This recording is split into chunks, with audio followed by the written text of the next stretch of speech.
walking in the next few seconds, but since we're in a time crunch, we will start this. I think he has to be, all members should be present. Should be here. Get through at least All members the should be introductions part of it.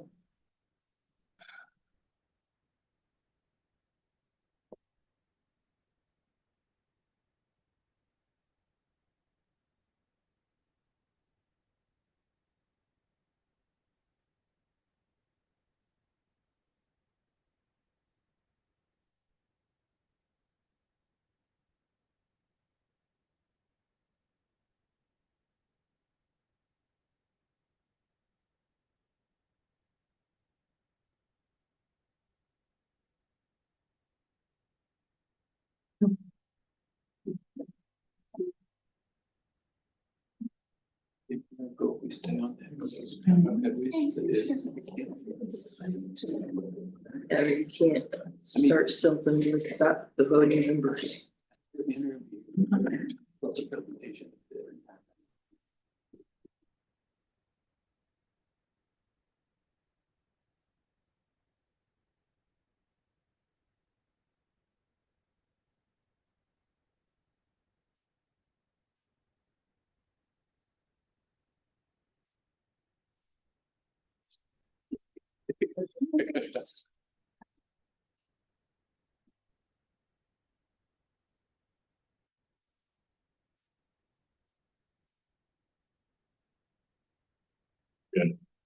Sorry about that. Now we can start. Yeah, Maybe we'll have internet before we're done. we'll figure that out once it becomes an issue. Welcome, everybody. You all know this is the second meeting for the procurement selection. This will be the final meeting. After this meeting, after all the presentations, we will be selecting the final firms for a contract. I know we're pretty short on time, so I'm gonna keep this one short. We can start if you're ready. Please, we have to do these on that ballot piece. We get Yeah, respect I for know. the team. Right, yeah, I'd like to thank our local jurisdictional partners and our participants for participating in this process. You guys are ready? Finish this up first. Floor is yours. Yeah, we don't want to hold you up anymore. Thank you, boy.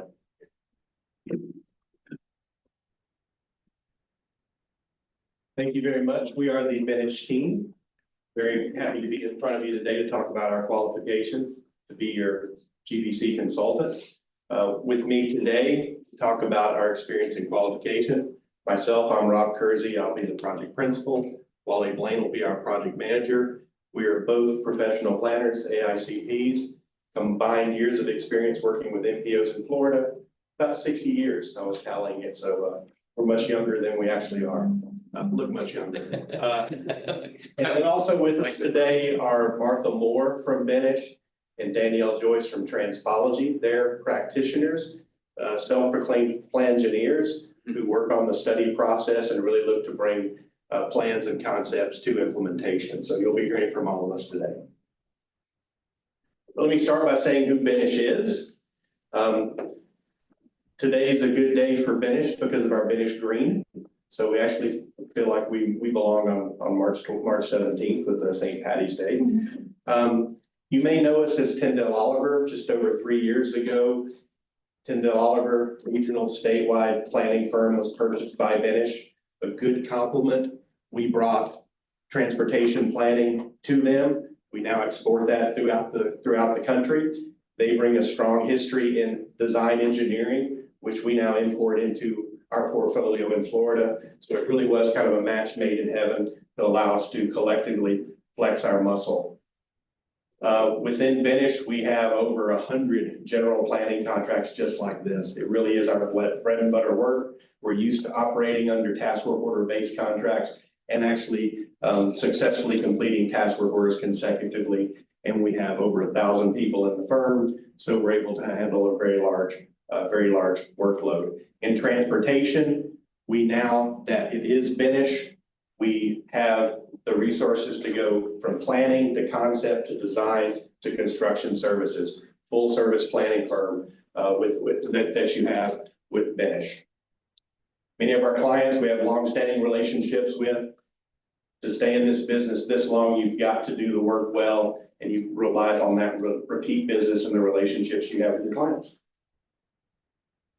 So that's who we are. Let me describe what we do. What Wally and I do is we do MPO, TPO, GPO, GPC planning.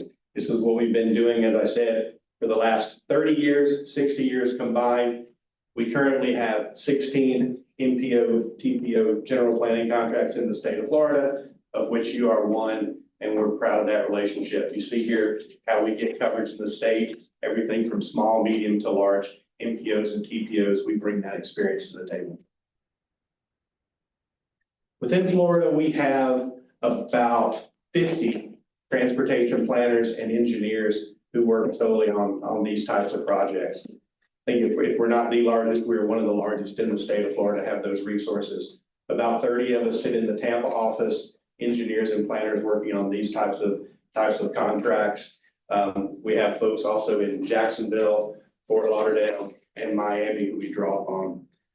Put this slide up really just to demonstrate our breadth of experience. Many times on our GPCs, we get labeled as one type of a firm that does one type of a task or service, especially where we've got multiple consultants. Everybody runs in their lane, so to speak. What I wanted to show here is that we actually do everything across the board: application development, public engagement. We run the Speak Up Broward program for the Broward MPO, which includes everything from podcasts to videos to everything that they do that's related to public engagement. Safety planning, we've done a lot of that here. Obviously, we're leaders in Vision Zero. We are working on the Sarasota County Safe Streets for All safety action plan that'll be kicking off. We do NEPA work and Title VI work for human services planning extensively. Long range transportation plans, that's kind of Wally's bailiwick there. LRTPs, CMPs, that's where he and I have really been cutting our teeth and getting our experience over the last few years. We're known for our bicycle and pedestrian planning work that we do. It ties in very closely with a lot of the safety work. That's how many of us got to know Danielle, who you'll meet later. Transportation planning, we list quite a few assignments here we've done with MPOs, but we also are general consultants for both MCAT and SCAT. So we do a lot of transit work within this area. Systems planning, I mentioned earlier. As far as the CMPs, safety action plans, and lastly, sub-area corridor planning. We do a lot of that, really getting into a lot of the complete streets and some of the neighborhood planning that we do. So that's who we are, that's what we do. And with that, I'm going to turn it over to Wally. So I'll talk to you about the things you already know, right? What have we been working on with the MPO? So for the last 12 years, I've had the privilege of being the project manager on our general planning consultant contracts. And just a list of some of the things that we've worked on. And the reason I wanted to put this up there is to talk about that we've not just worked on one-off projects that have sat still and stagnant.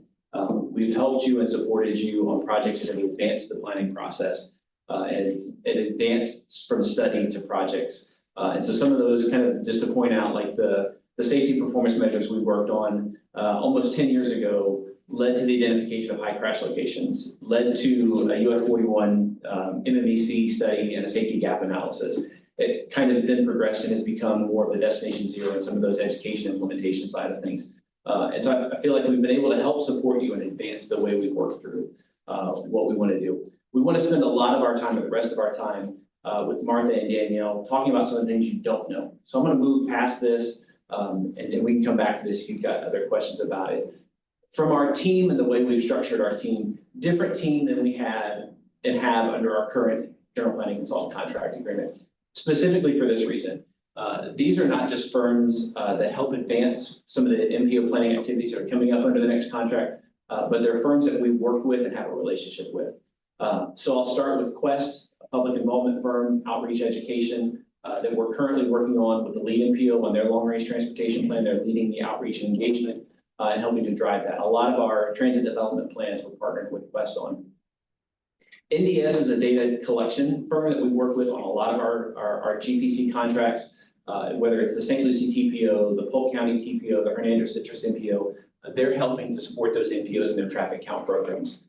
One of those specifically is with the Hillsborough County TPO. So NDS and Patel Green are both, PGA Patel Green are both on our team together. And collectively, NDS came up with a multimodal bike pedestrian count program that the TPO is currently using. Patel Green supported us in producing the documentation and presentations on that. So a place that we've worked together on. You may know Patel Green more for the current work that they're doing with the District 1 General Engineering Consultant contract with Peyton McLeod is kind of helping out in some of those areas. We're a teaming partner with Patel Green on that contract. One of the most recent work projects we did was for the value engineering for the Cortez Bridge design study. Danielle is Transpology. While her company is new, she's not new to the area or to the planning realm. We worked with Danielle back when we were Tyndale Oliver on speed management, safety corridor studies for the Hillsborough County TPO, and she can talk some more about some of the stuff that she's currently working on in the city of Sarasota. From our organizational chart, I hope to continue to be the project manager for this general planning consultant contract and enjoy the relationship that we've developed. I continue to work at home for me. I'll go see my parents tomorrow, actually, and spend some time with them. So it's always nice to come and be at home. But we've got a team, you heard Rob talk about this as far as our planning and our engineers throughout the state of Florida. We've developed a team that can help you address all of your organizational needs throughout the life of the contract. So with that, I'll turn it over to Danielle to talk about some real projects. So as Wally said, I'm Danielle Joyce, and in recognizing a need to emphasize women-owned businesses and operated by women, I began Transpology in July of 2024. And a lot of folks have asked me, what does Transpology mean? Believe it or not, we've never invented or used that word before. So I currently have a trademark out for it, which is pretty cool. Transpology, the mission, aims to transform transportation as we know it today by understanding and applying human-centric components of the unique transporting needs of each community. By adequately applying this knowledge, I believe communities can successfully implement customized solutions that result in inclusive, safe, and efficient transportation systems. Through Transpology, Inc., I will continue to passionately perform award-winning transportation improvements in the greater Tampa Bay area, including Sarasota and Manatee, and encourage others to strive for continual personal and professional growth. On top of that, I will also prioritize supporting and mentoring women in our industry. So to talk a little bit about the projects that you see here on the slide, we currently have the traffic impact studies with the city of Sarasota, and I also have worked on the Main Street visioning with the city of Sarasota. This project was really unique because this is Main Street, and as many of you know, Main Street may not appear to be in need of transformation, but it is. As a matter of fact, the context classification throughout Main Street is different throughout the blocks. And our team really wanted to identify what the community wanted. So we approached this in a very unique way. We established a very detailed aerial map, and we showed the community in several meetings, and they were able to come in and identify their Main Street and their community, what they liked, what they didn't like, what they may wanted to see more of or less of. And so that feedback really came out through our recommended improvements.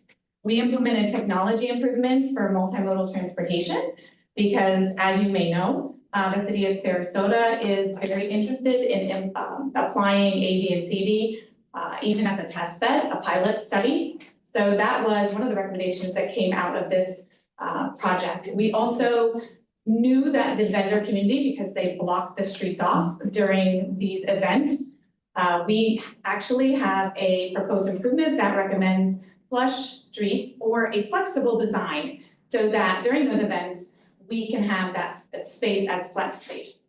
Because the business district was very concerned about losing parking. Now, another interesting thing that we did was implement typology strategy.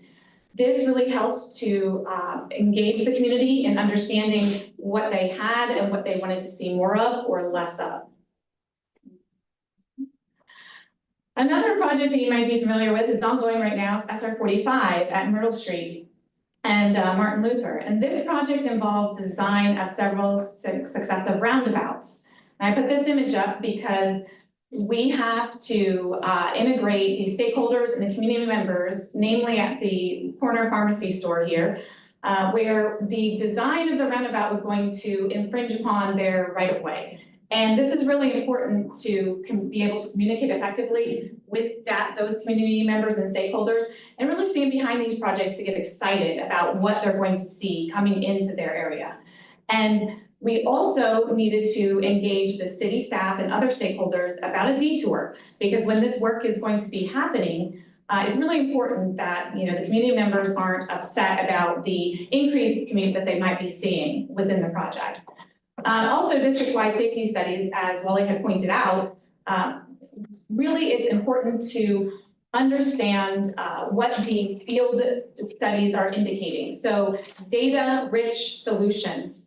Looking at that transporting culture, you might know Lemon and Orange Avenues with 1st and 2nd Street. Those are the couple of intersections in your area that I had studied and generated solutions for through District 1. And so with that, I'll hand it over to Martha. Thanks, Danielle. I'm Martha Moore, and they described me, Rob, earlier as a plan engineer. And so I sort of bridge the gap, or I'm somewhere between a pure planner and then a pure, say, roadway design engineer. And so like a plan engineer, I like to think of, we produce corridor plan studies, planning studies that think all the way through the design and the concepts. We want to make sure that those studies are implementable and not just something that's going to sit on a shelf somewhere. One example is a contract we have with North Florida TPO, and this focuses on UPWP studies. So every year we get about 3 studies. There will be a request from one of the agency partners, the cities, the counties, usually maybe a paragraph, and they say, this is our problem. And then our job as the consultant is to say, okay, what scope can we develop? What can we help you provide that will solve this problem? And to take it a step further, we want to try to give you products that will help you get grants or set it up and say at a 30% concept level so that you can go into hopefully get funding and do some design and construction. And these studies can be all over the board. They're not just corridor studies. Sometimes corridor studies. We've also actually did, one of my favorites was a dirt road paving prioritization study. We are currently looking at a grade separation near the Port Authority over a rail line. And so we take all of these, we analyze, we write a scope, we get DOT involved. If they're going to be a stakeholder, we have them review the study up front. Sometimes DOT offers to give us traffic counts or concepts. They're always a willing partner with us in these studies. Now, if you move ahead to the next slide, I mentioned implementation. What's really important here is that we think about what are the design standards we have to meet. Are there DOT facilities here that we need to make sure that our recommendations think about the FDM? We can use value planning to come up with some of the concepts and solutions. We need to provide really good cost estimates. And a lot of times these go into grant funding, and the agency or county can take our concepts and use those to help get people excited about the project. I want to talk about 2 that are right there on the upper right. That's County Road 210. It's adjacent to I-95. And there's an old truck stop in that quadrant that has a truck access right on top of the access ramp for northbound I-95. That section is 4 lanes between 2 6-lane segments of County Road 210. So it is actually a bottleneck, and it's a big traffic hazard. So with our study, we were looking at, can we fit 6 lanes through this limited access? And then what can we do about that driveway? The local commissioners were like, why can't you just put a driveway onto the I-95 access ramp? That would solve all the problems. We're like, well, okay, but that's not going to happen. And so through value planning, we actually came up with a concept where we could close that access. And there was a remnant parcel adjacent to the site, left over from a shopping center, that you could realign the driveway to come out down there, put in a signal, and it would get that traffic away from the access. And so the county took our plans, they're working with DOT and a developer right now, where the developer said he'll pay half. DOT is offering up half the funds. And it looks like they're actually gonna go through. We couldn't widen that to 6 lanes through there, but we did determine that you could do 2 lanes in one direction, 3 in the other, and that would solve the capacity problem. On the lower right, we have a roundabout that's in the city of Atlantic Beach. It's a 5-lane or 5-point intersection. It actually has a fire station in one of the quadrants. Really tricky roundabouts usually aren't 5 lanes. And we were able to go in, we're actually DOT partnered with us on this one, even though it wasn't a DOT road. And one of the best things that we did, came up with the roundabout concept, which is a peanut. We were able to include a couple of art pieces that were at the intersection as the center of both of the roundabouts visual. Town Hall, using those 3D images that we developed. We flew drones, we did a lot of using Open Roads Designer to come up with these great visualizations. And with those, they were able to sell the idea to some of the citizens that came out to our town hall. They've gotten everyone excited, and it looks like they're able to take those with the TPO director, and it looks like this one's going to get funding for the design and likely for the construction as well. So it always feels good to know that whatever we recommend, you're gonna be able to take it and get it through to construction, because that's ultimately what we want to see our improvements of. So, and I know we're close on our time, and we wanted to demonstrate to you a lot of the things that you don't know. So we hope we've done that today. We hope to also continue our relationship with the NPO. I won't walk through all of these. They're plenty covered in our written proposal. So with that, we'll turn it over with any remaining time. I apologize for cutting it short on that. Questions? Any questions? Good. I'm good. I think they've answered what I needed. I just have one, so I'm gonna ask everyone the same one probably is, with the changing times in the federal levels, how is Vintage poised to help us kind of navigate those, I would say challenging times, but uncertain, let's say that, and then what can you do as a firm to help sure that we're staying in front of the curve? I know we've done a lot of work in the past that represents that, but we want to make sure that we're not lagging behind, and we want to make sure our consulting team is working with us on that. Yeah, and I'll just quickly give you a summary of that we're much better prepared for that as Vintage than we were as Tyndall Oliver. One of the things you hear a lot about on the roadway design side is value engineering. How do you value engineer something? Our national value engineering practice sits in our Jacksonville office, Liz Schwartz. And so she works with Martha on a lot of projects that are planning based. And like you heard with the County Road 210 interchange project, having an engineer sit on that project and say, hey, from an engineering perspective, we can bring value to the planning process as well. So I think that's one of the things we think about. It's not just uncertainty about where the money's coming from, it's uncertainty about how much that money is going to be.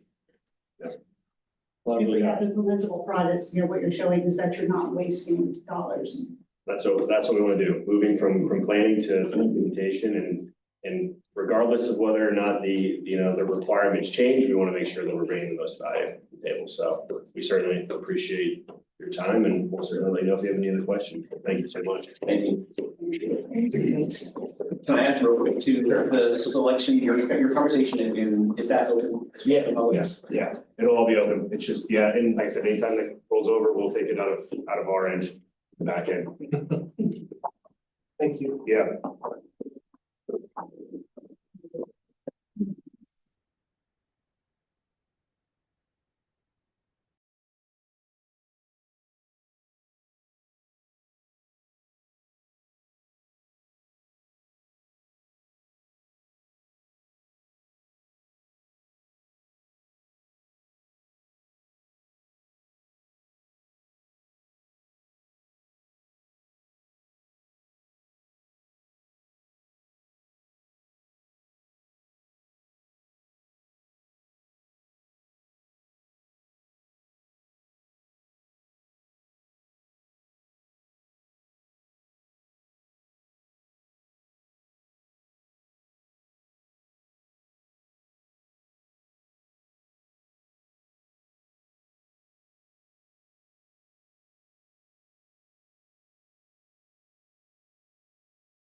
Yes. It is.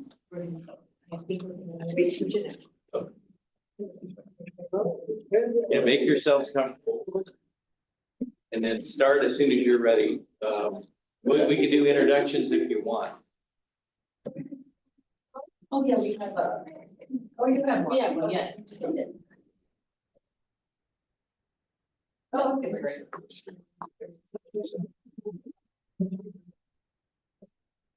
So, good morning, everybody. We have a short presentation, and then we want to open it up for questions and answers. So that's the process. So should we start? Yep. Please. Good morning. We're again a Fleming team, and it's comprised of Adams Traffic, CTS, EXP, SRF, and Trans Systems. I'm the proposed project manager, Jeanette Burke, and with Gannon Fleming. With me today is Alyssa with EXP, Carmen with CTS, and Chris with also SRF, and Amy with EXP.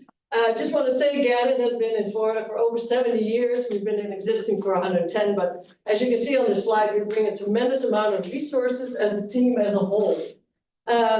So project management is extremely important, and this is an interdisciplinary team approach. We bring all the strengths, we bring the knowledge, the skill, and the experience of all the major work types that you have in the RFP. But project management overarches all of that, right? Quality control, quality assurance is very important. Again, Fleming, we're an ISO certified company, so we have internal and external audits. We recently got a 5.0. Our coworkers locked out. So 5.0 for DOT District 7, very hard point to get. We're very proud of that, and that's based on constant communication. So I like to communicate with the task force at least on a weekly basis, set those appointments up on their calendar. It starts with communication, understanding what you need, understanding which staff members are best for that task order, following the typical steps, and then it ends with communication again, making sure that we met your expectations, and if not, what do we need to do to improve that? So we constantly want to keep our finger on that pulse. So we listen to your ranking of all your consultants. We listened and we heard a lot about data, and particularly the integration of data into your processes. So we're a very strong team when it comes to data analytics. And on this slide, I'm showing GeoDecisions, which is a division of Gannett. They are a platinum partner with Esri, meaning that they write applications that get released in ArcGIS. So we are really at the top with data analytics and applications and writing all these types of processes. We have a strong data analytics team that understands really how to integrate data into planning products and planning processes. We use state-of-the-art data collection using sensors, cameras, and counters that provide real information. We use various data sources, relying sometimes using census data. And we do modeling for several MPOs across the state, helping to build scenario plannings and reliable information that translates well into those planning products. Yeah, again, it works a lot with CTS and travel demand estimation, so we work a lot in that space together. Long-range transportation plan, very important product for the MPOs. We also heard that you weren't sure if Gannon Fleming had a lot of experience working with MPOs. We do. We've been the go-to consultant for Miami-Dade TPO, the largest TPO in the state. And we've done that for 3 decades. We've done most of the LRTPs. I think we skipped one. And in the last LRTP, we focused on project selection, prioritization, and the cost feasibility of those projects. So those 2 phases were our responsibility. And we really looked at a lot of the performance measures, creating different scenarios, seeing how they rank based on different priorities in those scenarios, and really following the goals and objectives of that long-range transportation plan. We also did the congestion management plan for them, and Howard Glassman was involved in that. I don't know if you know him, but he was the executive director of the MPO for 30 years, very familiar with all the federal requirements, all the processes within the MPO. To further the reach of our data, we're really trying to utilize performance measure dashboards. I'm so sorry. to track KPIs and show a shift in both trends and also that we're trying to really reach our goals that we're achieving. In terms of first and last mile, we actually have worked with Gannett Fleming to do a transit connectivity assessment for 5 different tri-rail stations in South Florida to really measure that multimodal microtransit connectivity and just across all modes. And finally, in terms of public participation, we're super excited to say that in 2025, we actually received an award from APA. It was an award of merit for best public engagement for receiving over 5,000 surveys for the Hillsborough TPO's LRTP. So another very important product is, of course, the TIP. And again, Gannett Fleming has been doing that for Miami-Dade TPO for over 30 years. They were the first TPO that put the Interact TIP online, where agencies could put in their projects online independently with user IDs. We did that 15 years ago. That was Decisions again. We're updating that now because that is a legacy system, but back then that was really innovative. And right now we have all that information for all those years online in databases. So we're constantly analyzing how well did they do with performance measures? How well did they do with the goals and objectives of the long-range transportation plan? Where did these projects go? Were they really implemented, et cetera, et cetera? A lot of that analytical skills we are able to do because of that database and by tracking all these projects. We also organize their stakeholder meetings. We make sure that we coordinate with all those stakeholders. There are a lot in Miami. And we also organize that for them and come up with creative ideas to get them more involved and to get talking about their different projects.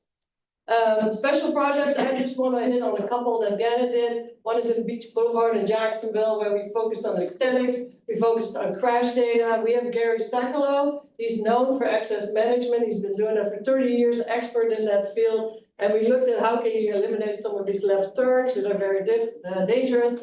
Corridor preservation, we recently did that for Hillsborough, looking at where those right-of-way need to be preserved based on the growth that's projected. And then we created different land use scenarios to see how that different distribution and growth affected the transportation system as an educational thing for the elected officials and the public to see how do these systems work together. We do a lot of grant applications, particularly trans systems, and so does SRF, right? Yes. We developed a multimodal transportation management operations plan for the target field baseball stadium in Twin Cities of St. Paul and Minneapolis. We emphasized bike-ped mobility through complete streets approach, and we did a safety audit in and around the network. We also used computer vision to capture bike-ped movements in and around that area, connecting both the parking garages and transit facilities with the stadium. We developed a vision plan eventually for game day operations to improve safety and mobility, especially of pedestrians and bicyclists. And we would like to adopt that, given an opportunity, to your Ed Smith Sports Complex right in Sarasota.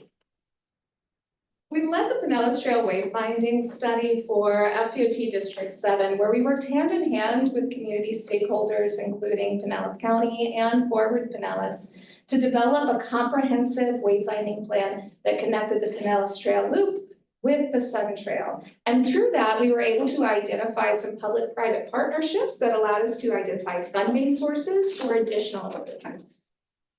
So regional planning, we're very strong in regional planning. Again, Gannett Fleming has been the go-to consultant for over 3 decades in District 7 to do their travel demand estimation. And we work very closely with the MPOs to make sure that the data in the model represents the data that they want to see in that model. And we also work around the other way around to make sure that the data that we get out of the model is useful for the MPOs, for their performance measures, for their analytics related to their projects. We're very excited about that. We work a lot with CTS, as I said, on these travel demand models. Another study I wanted to mention is the South Shore study we did. And I want to mention that because after we finished it, Qatar, the Center of Urban and Transportation Research, placed it in their best practices guidebook for corridor preservation, and we're very proud of that. We also do a lot of economic analysis.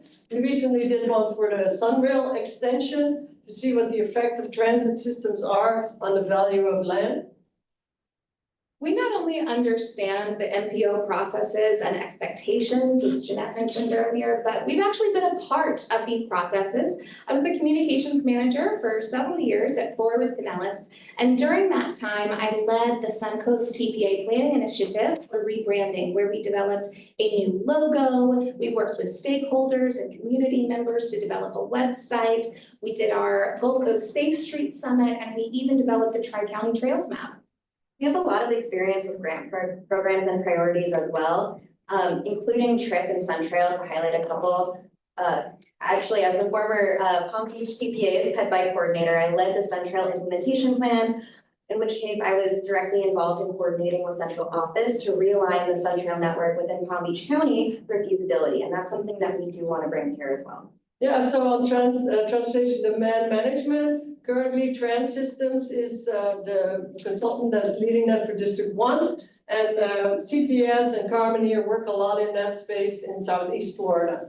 So on systems planning, again, access management, very important. We have Gary Sakalo who does a lot of these types of studies to make sure that these complete streets designs are very safe. And in terms of transit planning, we have a lot of experience, again, with both developing the TDP, planning transit networks, and also developing and working with the Transportation Disadvantaged Program. We have worked with various designated official planning agencies around the state of Florida in both facilitating the local coordinating board, developing and facilitating the CTC evaluation annually, and of course, developing the Transportation Disadvantaged Service Plan.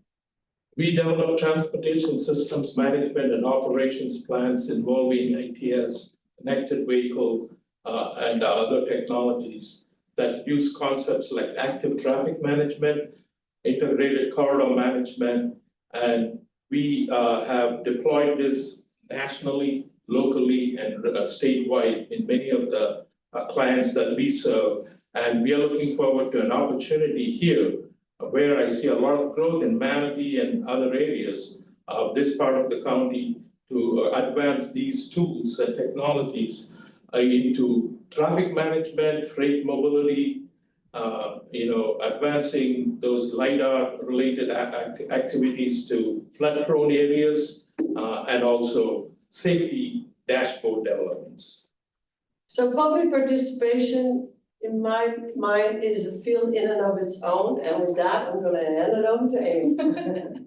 So the Sarasota MPO, you are at the forefront of innovative engagement solutions, from your incredible podcasts to your wonderful social media presence and your biking and walking audits. You know how to meet people where they are and the importance of that. So what we're here to do is be your ambassador, help and support you to be an ambassador throughout the community, whether that's in creating effective campaign strategies, telling the MPO story through digital or in-person means, and really optimizing your targeted engagement, identifying those targeted audiences so that we can use a data-driven approach to hear all voices throughout the entire planning process. So why us? Why the Get It Fleming team? Well, we're very excited, of course, to be here. And then also we focus very strongly on project management. But more than anything else, we bring all the skills, all the knowledge, all the experience on all these types of projects. And we are a proven collaborative team. We've worked together in the past. So we really think that this one is a home run. Thank you. And with that, we want to open up to questions. And if we don't have any, we can keep on going. But we do want to use our time, so. Ask your question. That's my question first. Yeah, so I think my main one, and I said this, I'm gonna say this to everybody, just because of where the MPOs currently stand and how we are federally funded agencies. How do you propose that we, as a team, as a unit, with MPOs consulting relationships, overcoming, the changing federal landscape, how we're funded, and the programs that we're eligible to? Yeah, very difficult. We are very aware of that. We keep our finger on the pulse. So yeah, I think constant communication, keeping our eyes on all this legislation that's coming out. We have Howard Glassman, that's his passion. He's been MPOAC for executive director for 30 years. He couldn't be here today, but he's very much involved and very excited about this contract. But yeah, we of course are very much on top of that. And Carmen, do you want to elaborate I on was that just as gonna well? add, it's interesting that you used the word changing federal landscape, because that's exactly how we refer to it. I think the key there is that it's changing. There are always political sensitivities and the MPOs are always at the forefront of that. I think it is important to not be reactive, but to be prepared. There are always, I mean, MPOs are at the forefront of scenario planning. There's a way to be prepared. The communication has to be, clear, consistent, but certainly prepared for whatever changes come, because change is inevitable. Yeah, we do have a lot of experience looking at funding sources. We've done that for Miami-Dade TBO, and we do it for other areas in Jacksonville and throughout the state. Really, we work with many different MPOs and local governments. Gannett, we've been involved in mobility fee studies. We know that process too. So really knowing all these different funding sources that you might be able to tap into is also very important. Yeah. I don't know, Chris. Yeah. We actually do a lot of change management activities, making things work in an agile fashion so that we can maintain the continuity of what's going on. That's great. Yeah, absolutely. And that's what we try to pride ourselves on here. I think, Flexibility. we have an extremely changing landscape, and that'll be my last question is we do have a very diverse population here, ranging from a strong agricultural sector all the way to our coastal communities that have very different transportation challenges. Just interested in hearing your perspective on how you would apply your practices and your ideas in a fast growing and ever changing, once again, local community that we have here. So I was the regional planning administrator in District 2 for a long time and worked with Alachua County, which is a university-driven community. I don't know if there's gators here. I guess I'll bring The it up. opposite, but I'll let it go. Anyway, I guess I'm out. But so I was also responsible for Dixie, Levy, and Gilchrist County.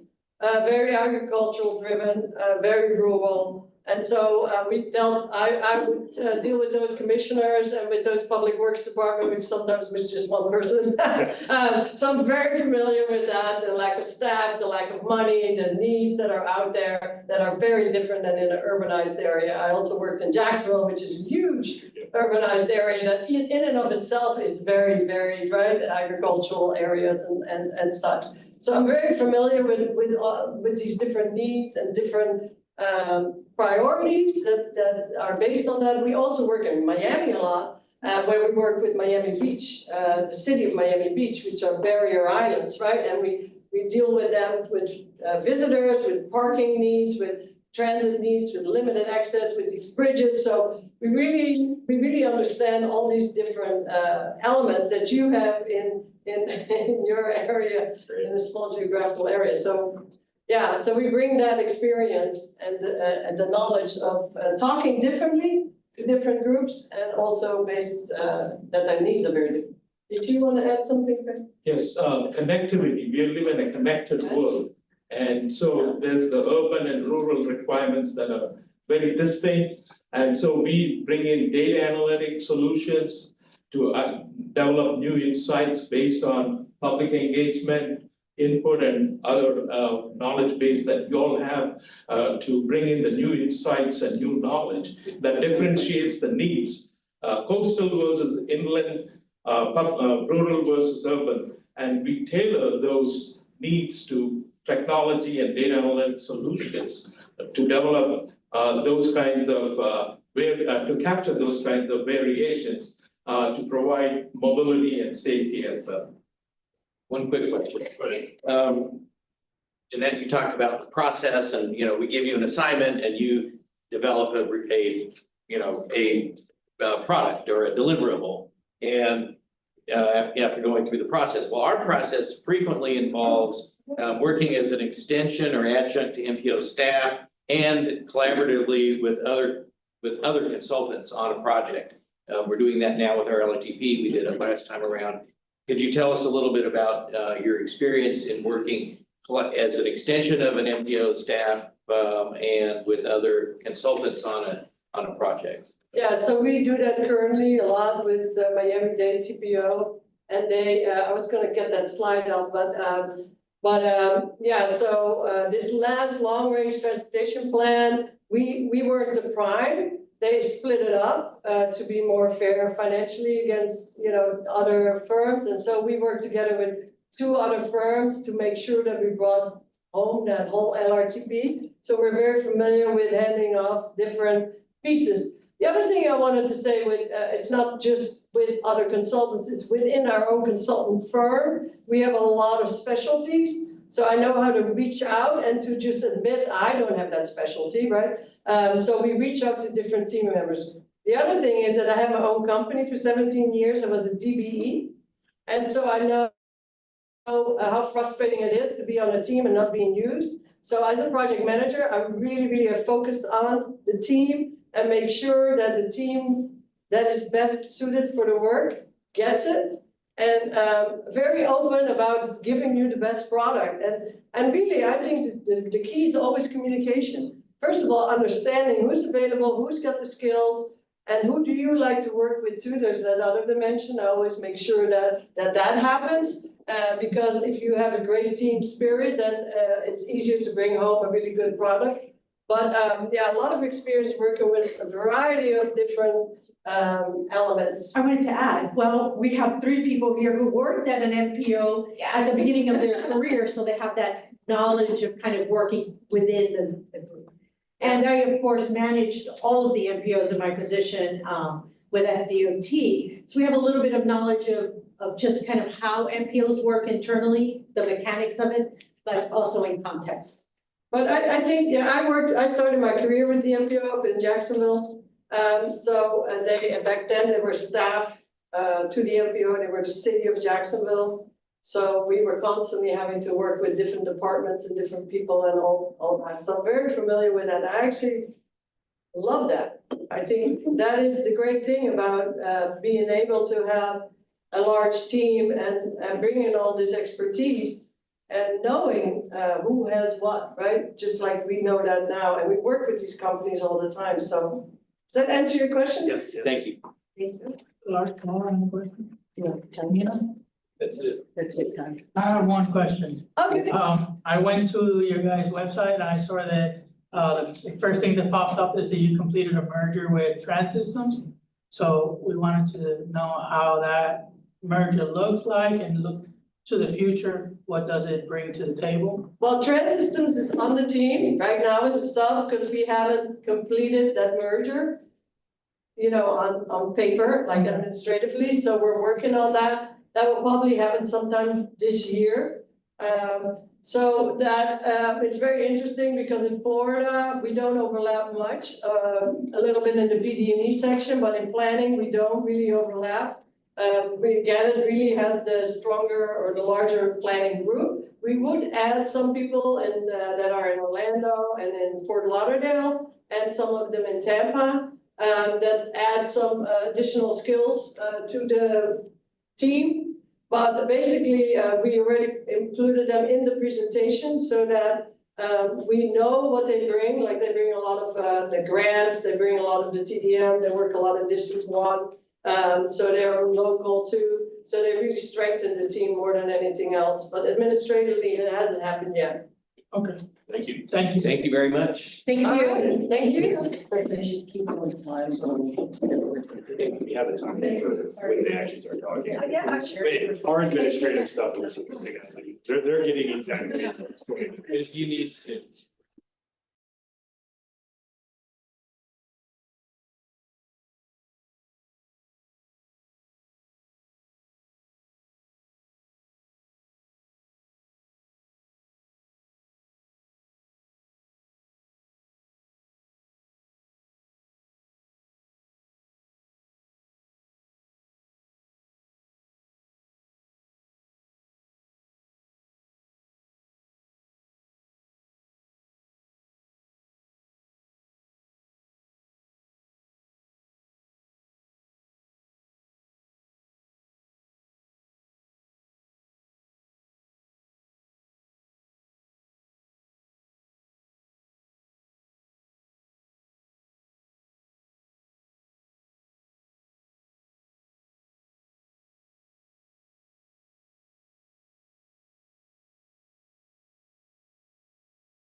presentation to the first line of the presenters. Good morning. Thank you for having us here. We're excited to be back talking with you all again. We're very excited to tell you a little bit more about our work with other MPOs as well as our around the country, and also to tell you about our resilience work here in Florida and nationwide. We think that you will see that Michael Baker International will be an outstanding partner for you as you work to meet the needs of this dynamically growing region. This morning, you'll hear from us, from some of our highly qualified staff that will help you with your projects. We'll all be available to you. I'm Whitney Gray. I'm Michael Baker's Southern Region Resilience and Sustainability Lead. I've been with the company about 3 years, and in that 3 years, I've managed or participated in over 30 projects. And I'll tell you a little bit more about that as we go along. My other colleagues are Arian Franklin, our planning department, our Florida Planning Department manager and deputy project manager. I forgot to say I would be serving as your project manager. We also have Kathy Koval, our senior planner, and Stephanie McCaffrey, our active transportation planner. And I'll let Arian take it from there. Flip to the next page.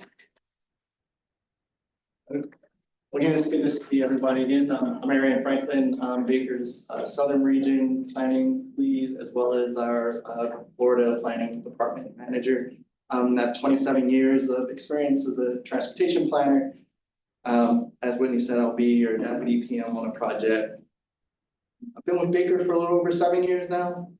Prior to that, I spent 20 years with Maryland Department of Transportation in a number of different capacities. I'm always as a planner. So did some highway planning, did some aviation planning, and spent some time in a toll authority, and ultimately ending up at the transportation authority. On the slide that you have in front of you, you see a little bit about our team. We don't really have to dig into each and every metric that's there. What we really wanted to point out on this slide is that we have a dedicated team here in Florida that can meet your needs. Right? We don't have to fly in a ton of people from other states to be able to work on your projects. As you can see, we have 13 planners.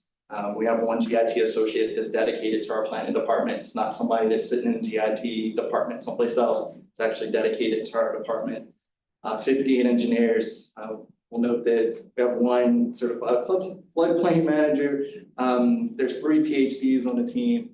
We actually do have one of, there's less than 50 RSP2s. That's a roadway safety professional level 2. He's actually trained in behavioral analysis to be able to analyze roadway issues. So again, a little bit about the metrics on our team. On the list to the far left of the slide is a little bit about some of our Florida clients. I do want to take a second and talk briefly about our Florida DOT central office contract. We've had that contract for 4 years now. We started as a sub on one of the other teams, and then we went on to win one of the successive contracts from that. And through that contract, we're doing work all over the country. I mean, all over the state. But one of the things we really wanted to point out is that we collaborate with a number of different firms through that contract, and we all get along great. Right? 2 of the other firms presenting today are on our team. So Finish and BHP are both team members, and we also work with them in other markets. I mean, based on the relationships we've built here in Florida, we work with Finish, for example, in 4 other markets. You can go on to your next slide.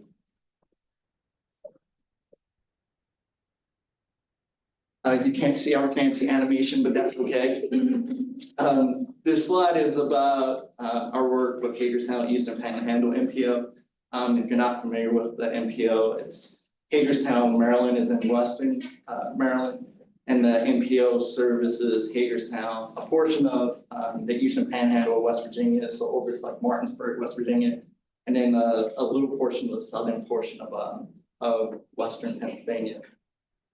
We've had a long-term relationship with them over the last 7 years, and we've worked on a variety of projects. And one of the things we want to talk about is really our capability as a full-service firm. So the work that I've done with them started off with a facility expansion study. We wanted to look at how can they expand their existing maintenance facilities to be able to grow their service. We did that feasibility study and alternatives analysis, including the Title VI analysis for the project.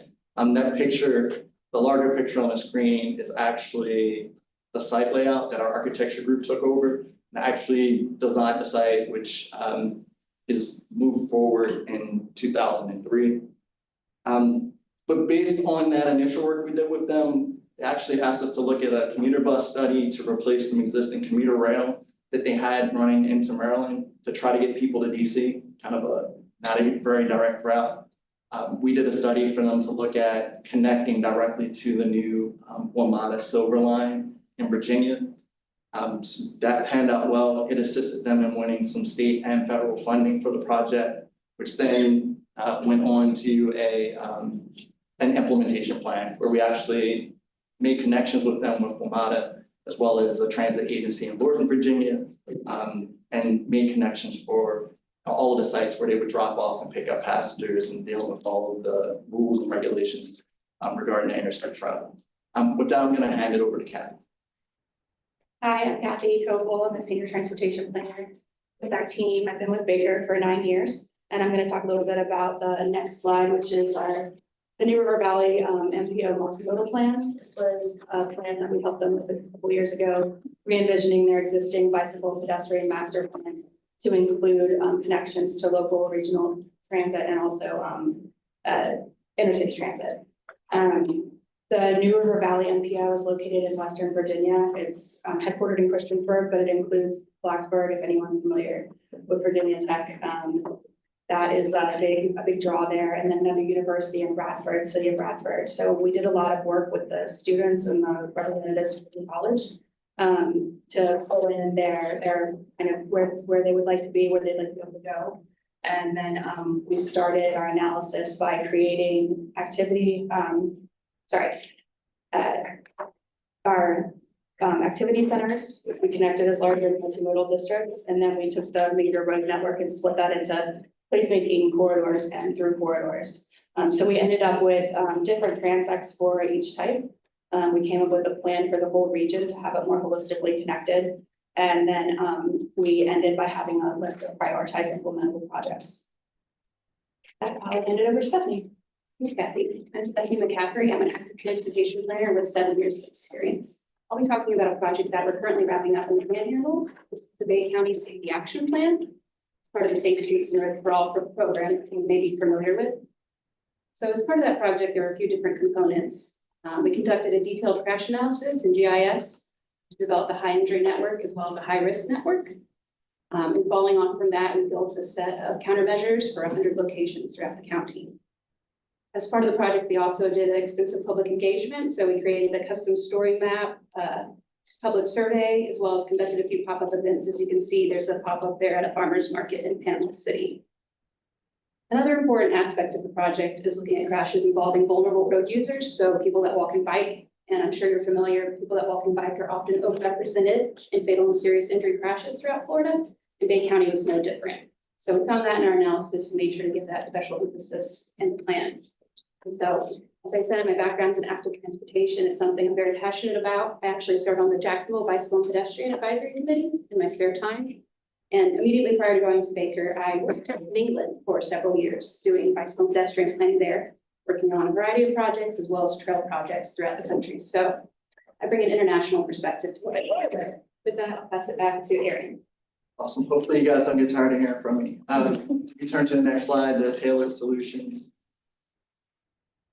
What we really want to point out to you is that we know that our national experiences and other experiences throughout Florida can be beneficial to Sarasota and we've led studies for not only other NPOs and large DOTs, but for clients all over the nation. In fact, for a number of organizations, we actually run their research departments. So for Florida DOT, we actually have an extension of staff contract where we run research for the DOT. We have the same contract in the state of Michigan where we run research for them. In terms of MPOs, we've led studies for MPOs, including Bowling Green, Kentucky, so it's Bowling Green Warren MPO, and for Northwest RPO in Pennsylvania. We're ranked number 13 nationally in the ENR rankings for transportation. We're very proud of our transportation planning practice. As you can see on the slide, we touch on all of the different modes. Our actual aviation planning practice is based here, based up the road here in Tampa. So nationally, our Center of Excellence for Aviation is right up the road. And you've heard from one of our lead active transportation planners We truly understand the intersection between land use planning and transportation planning. And we hope that we showed that in our proposal. We would love to talk to you more about some of those projects. One of the things that is unique to us as a company is we have a public sector finance planning department led by an ASCP, and all they work on is things like benefit cost analyses, pro forma analyses, economic development studies and the likes, and they bring that work across the entire nation. We translate those things from the earlier bullets into policy planning type projects. We do that again for the DOT here locally. Whitney's going to talk to you more about resiliency on the next slide. I do want to hit again on the safety standpoint. And we've led safety studies in a number of places, but we do have that unique RSP2 certification. Again, there's less than 50 of those in the entire nation, and we have one here in the state of Florida. I'm going to pass it off to Whitney. Thanks, Arian. So as I mentioned, I've been with Michael Baker for 3 years. I've been in the resilience sphere for close to 20, going back to my work with Dave, actually at the Southwest Florida Regional Planning Council, and getting my feet wet in sea level rise. And so after some time with state government, I came to Michael Baker. And what we've been doing since then is really helping communities, coastal and inland communities, face the unique challenges that Florida's environment provides on a daily basis, as we've evidenced over the last couple of days. We've worked on projects, I've worked on projects in Florida and around the country that help communities understand their risks and plan for potential future conditions. I am currently leading 3 different flooding vulnerability assessments. One, and they're all very unique. One for Washington County, Florida, which is a very large aerial county, but small rural population. We're doing one for New Smyrna Beach, which is a coastal community on the other coast, and another for the city of Kissimmee, which is an urban, completely inland area. So we're doing vulnerability studies in a variety of conditions. And these are obviously tailored to meet the needs of the communities where we're doing them.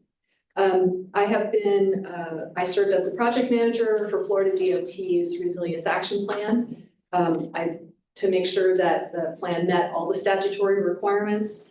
And I worked closely with OPP staff to produce an actionable plan. That was a key characteristic of that plan. We're getting ready to start some work to update that plan and measure progress.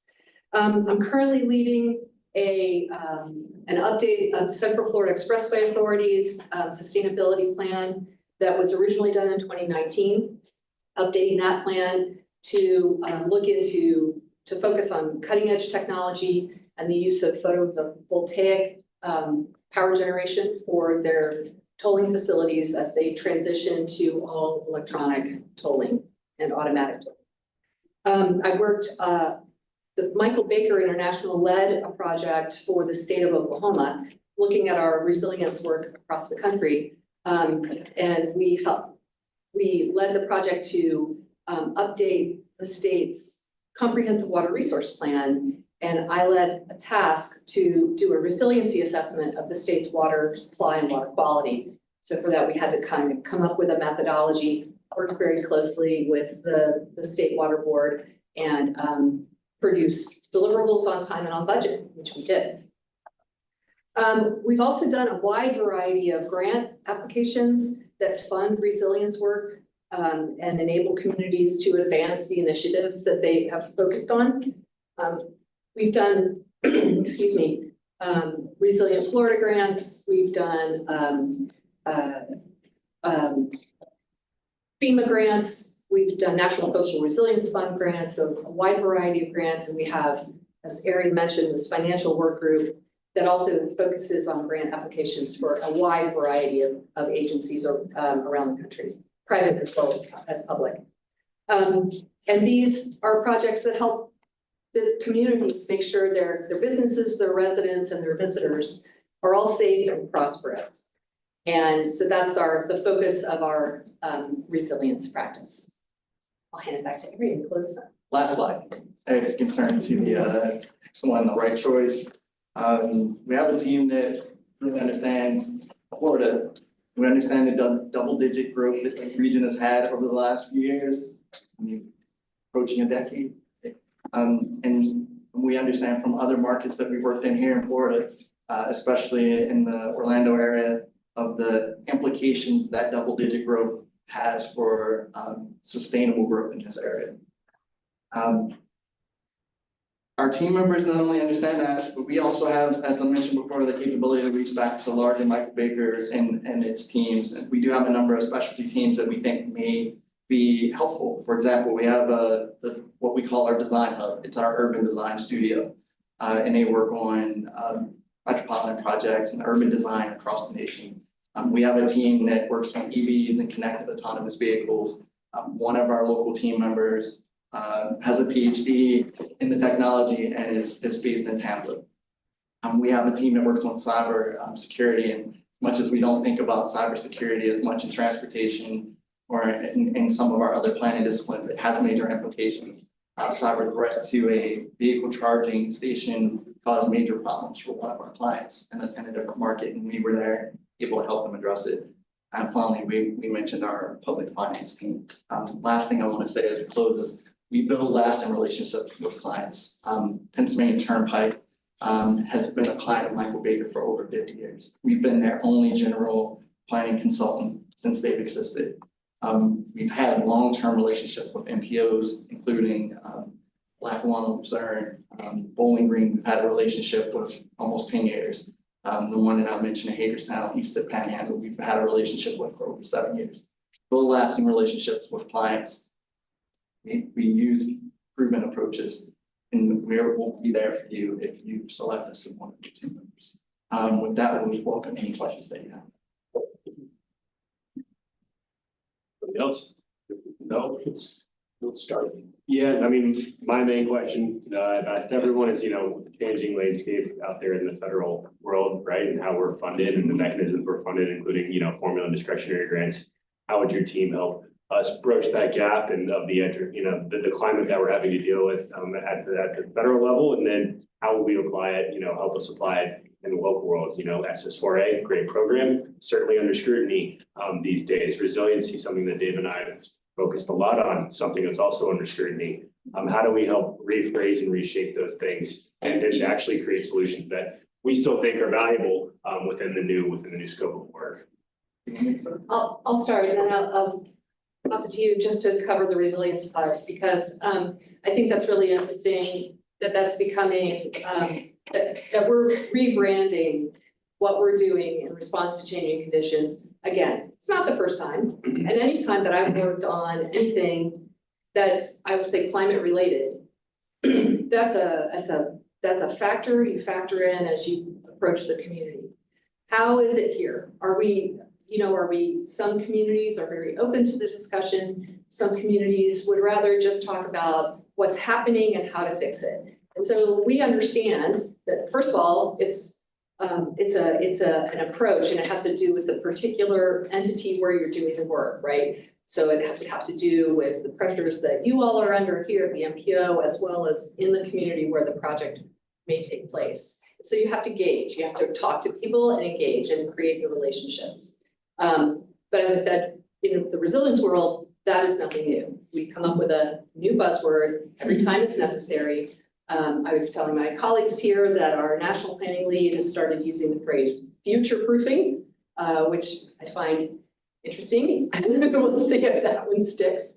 But yeah, in Florida, in resilience, in terms of flooding and water issues, that's not going away. We can talk about it however it's necessary to talk about it.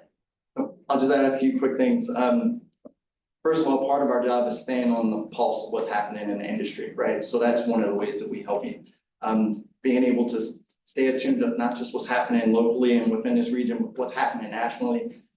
We're meeting with FTA on a regular basis. We've heard from multiple FTA regions, and we understand some of your frustrations, right? We know that they're not quick to want to put things in writing nowadays. They've been very, very open and honest about, hey, we'll give you a verbal response, but we're not going to commit to things. But I want to touch really quickly on how we've helped existing clients even before this election even happened, and for some of the changes. We were working with FDOT's central office and with District 5, again, prior to the election even happening, and giving them advice on how to mitigate any potential changes. Like, hey, you've had all of these meetings and conversations with the FTA. You haven't memorialized them in any way that's meaningful, right? So we actually assisted them in taking some handwritten notes, typing them up, sending them to FTA and asking for a response back, just so they had a record of some of the things that might not last through a transition, right? We've been giving them advice like this for 3 years. Every interaction that they've had with FTA, we've prepped them on front. Every interaction that they've had with FRA, we've prepped them on front end. And we would do that for you. This, as Whitney said, this isn't new. Great. Anybody else? That's it. That's time. Yeah, thank you very much for coming. Yeah. Thanks. Thank you. Thank you for having paper copies. So not that we planned that, but that's the level of preparation we bring in every day, right? Oh, you should have just said you planned for it. Always have a backup, right? Belt and suspenders. Yeah. Seriously. Thank you very much. Thank you. It never sends to the email, so now, I don't know, maybe I'll get it, maybe we'll get it later. I'm so sorry. No worries. Yeah, great, thank you.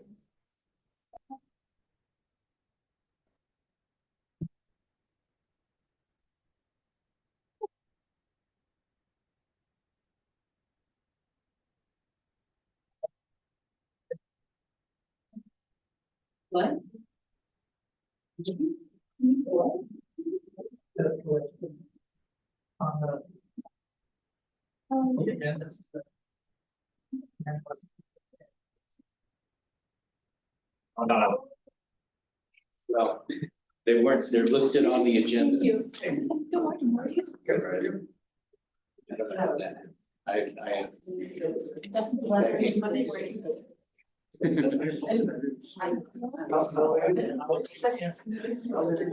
So. you sign it. Oh my gosh, wait. Oh, It was our project, because that ever means. yeah, there's no problem. Oh, I'm talking about the beginning. Yeah, every single, including. Yeah. We started. Yeah, you're in. Okay.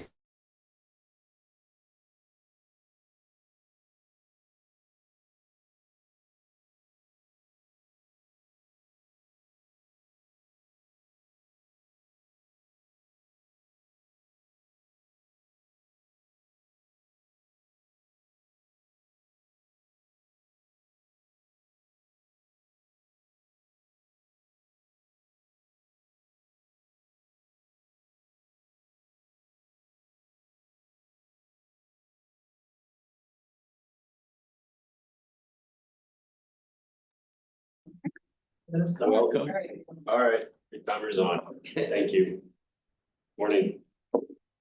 We're live? Yep. All right, morning, everyone. Thanks for the opportunity and the time this morning to get to share a little bit more about our experience and how excited we are to hopefully continue working with you all for the next GPC cycle.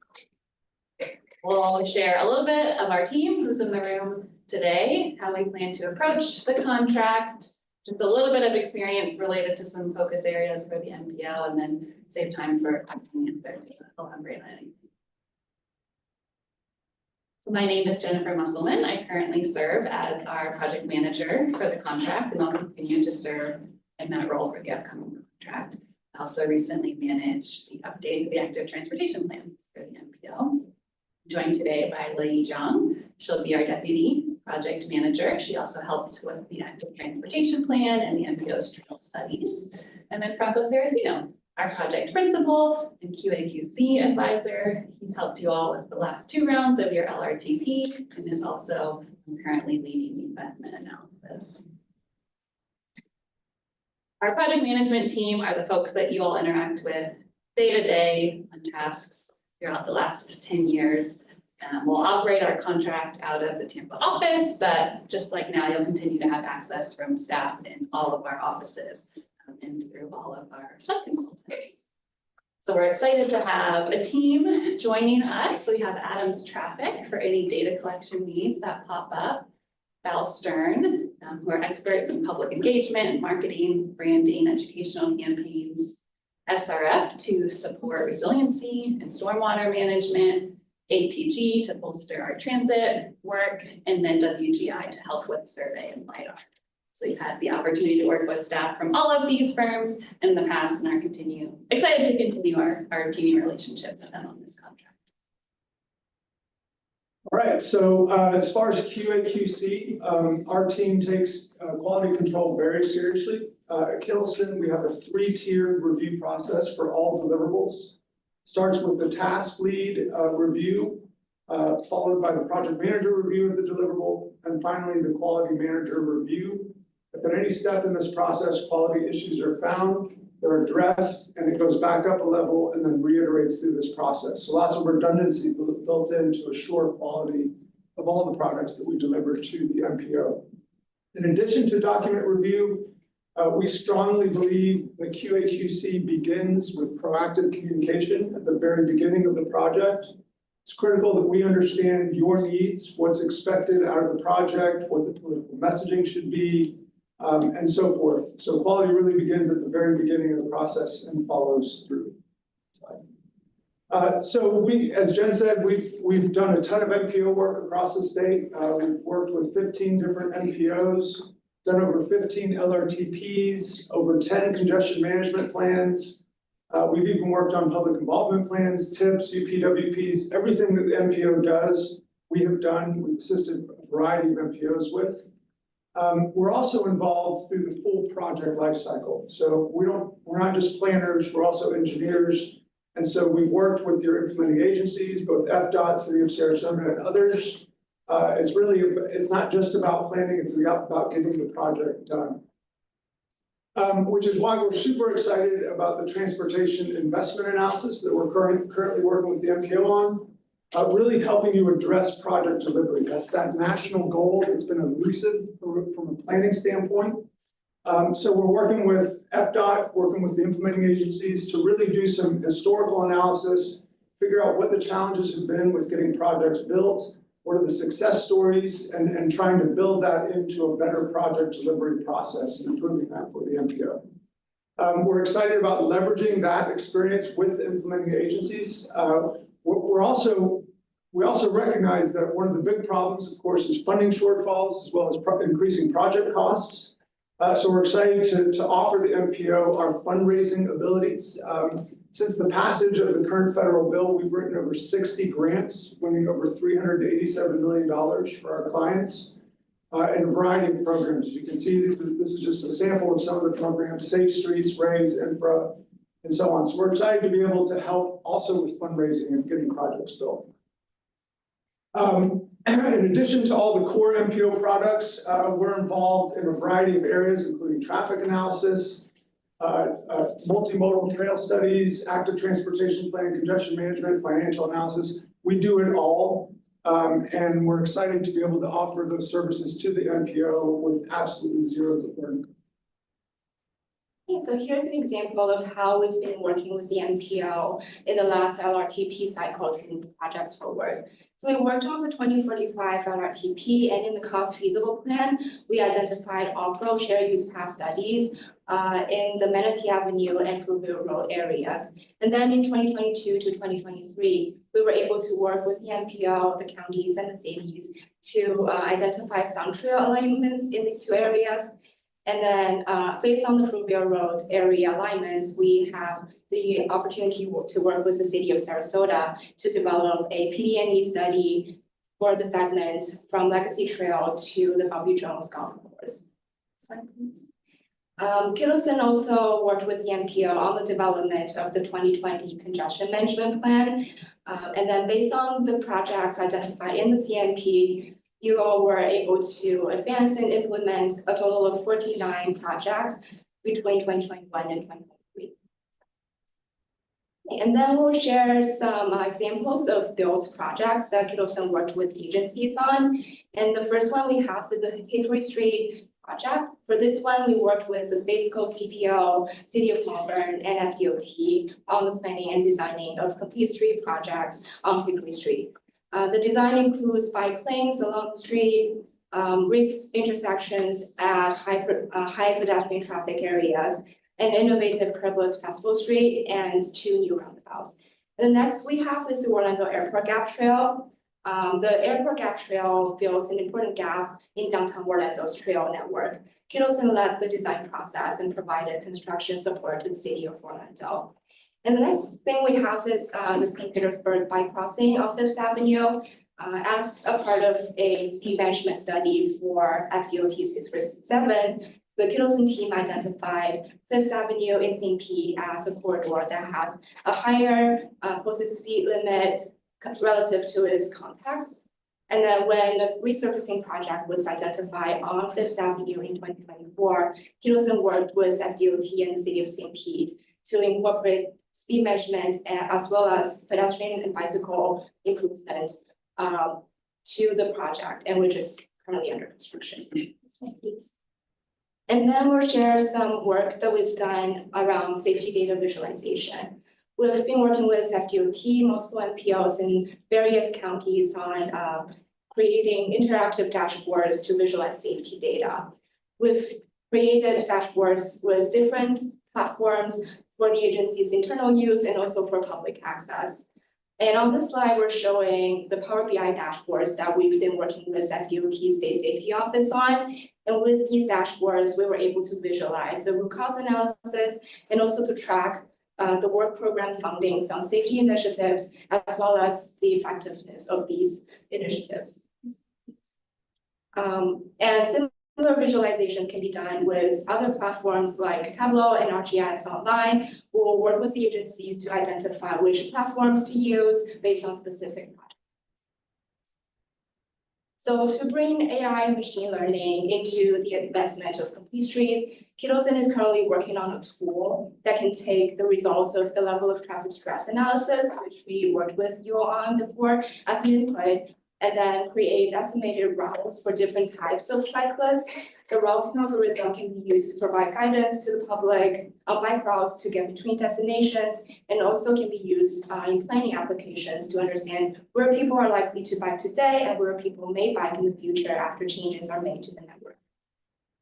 The last area we'll touch on is resiliency. We know it's a bit of a hot button word right now, but also a real issue here, of course, with Milton and Helene last year. And then also just unnamed rain events that have caused a lot of significant flooding out here. So we worked with different counties across the state to advance different types of resiliency planning. Miami-Dade County has historically taken a more proactive approach to sea level rise and assessment. So they asked us to help with some education and training for folks in particularly low-lying areas of Miami to help them understand what key potential risks are associated with sea level rise, as well as the mitigation strategies that the county was exploring. So this graphic, it's one of my favorites, a little bit chilling, but I think a very effective way to communicate what the potential impacts could be of sea level rise in the future.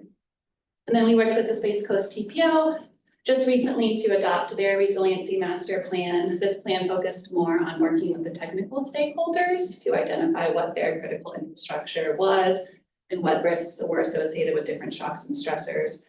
Space Coast TPO board has a lot of different opinions on the topic of resiliency, but we were able to work together with them to find some common ground and ultimately get the plan adopted.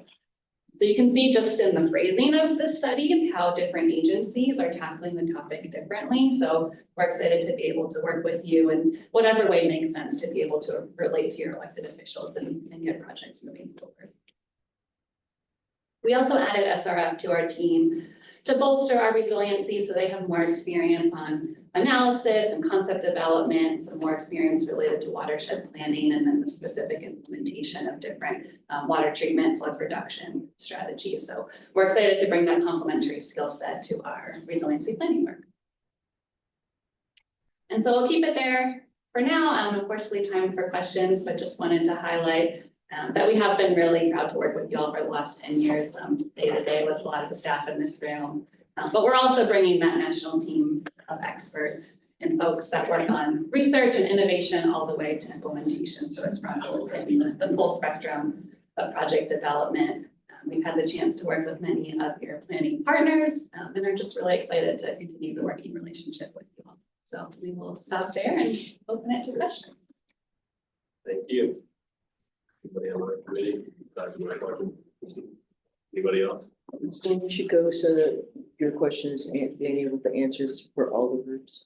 Yeah, So yeah, you I'm go- gonna have to say it. I know that. Yeah. I'm saying, does anybody else have No, anything? you want to make sure that you have time to do that. Okay, no, so I guess I'm asking everyone this question and you were fortunate enough to know that I'm probably gonna bring it up anyways, but regarding the new federal legislation and the, the scope of work that the NPOs are mandated to do, and then ultimately the funding sources and the things that we're required to do, how can Kittleson assist us in being, keeping an eye on the pulse of the directions of the federal government, and then how we can best adapt to continue doing great work, work that you all have done here in the past, even if mandates change and the funding sources change, how do we ensure that we're still providing a great public service? Yeah, I'll definitely let Franco weigh in. But I think one big thing is communication, and I think those resiliency plans are a good example of it. Just finding what the right buzzwords are for the administration. So right now, it seems like maybe kids and school children are a theme that we can all rally around. So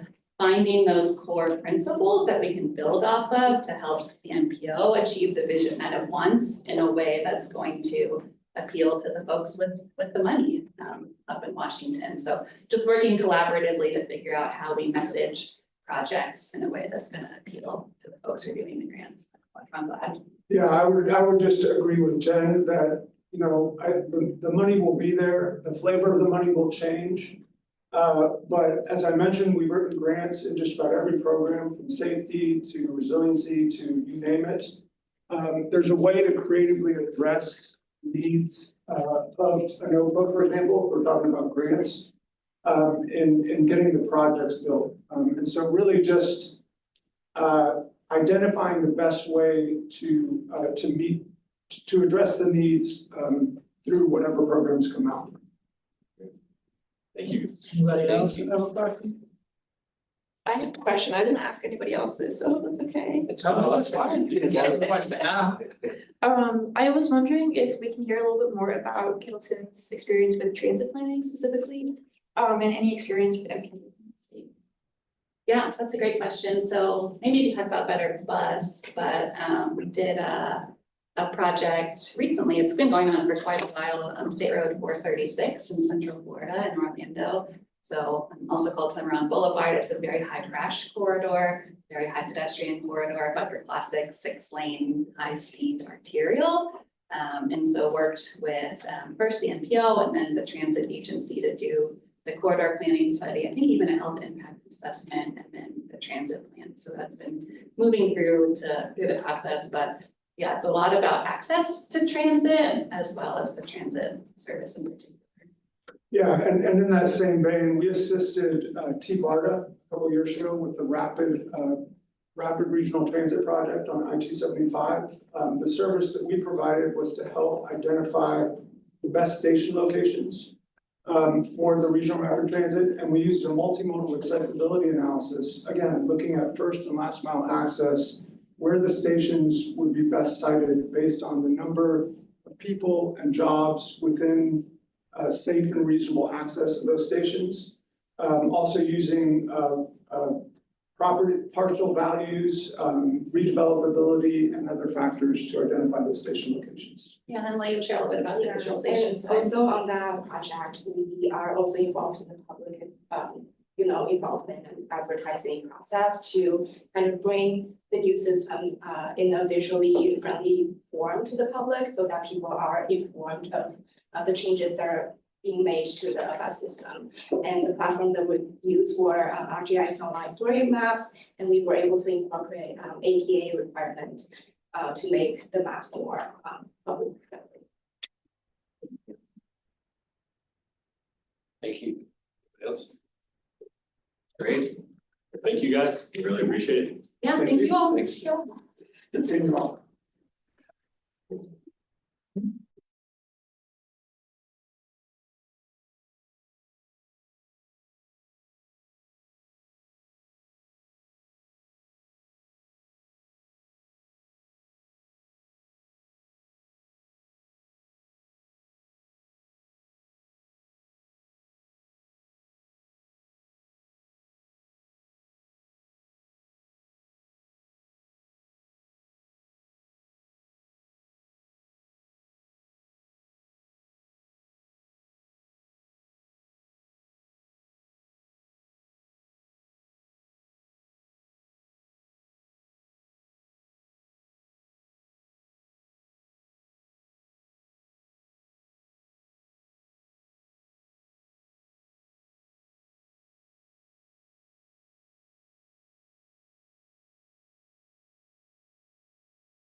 Just waiting for Ryan to get run out for a second. I'm back.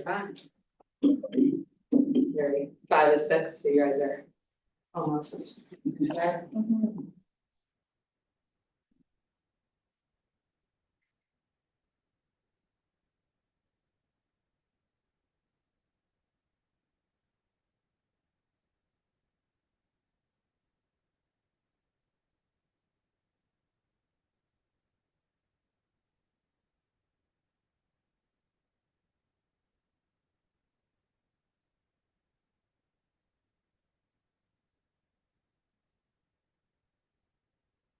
Okay, ready, whenever you guys. Great, well, good morning, everyone. Thank you for having us. We're the VHB team. We're just gonna do a quick introduction overview on our end and then really allow time for questions and discussions by the committee. So hopefully this will be about 5 minutes. But I'm Kathleen Keene, I'm our managing director of our Gulf Coast, so that's our Sarasota and Tampa offices here at VHB. I'm also gonna be the principal in charge of this project, and my background is in the transportation planning and engineering space.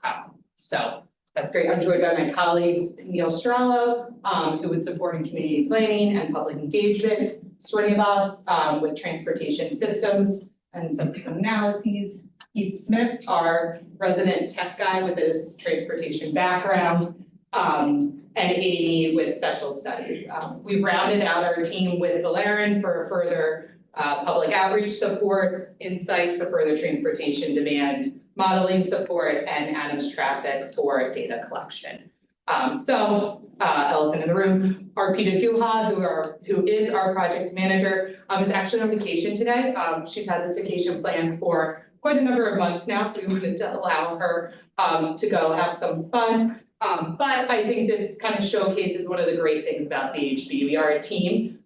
When the MPO works with us, you get a team. You don't just get one individual. So we're able to be flexible, be agile, and if someone has, a personal vacation or obligation, there's always someone at VHB to reach out to, and we're constantly collaborating with each other. Arpita did actually record a message that I wanted to share with you today.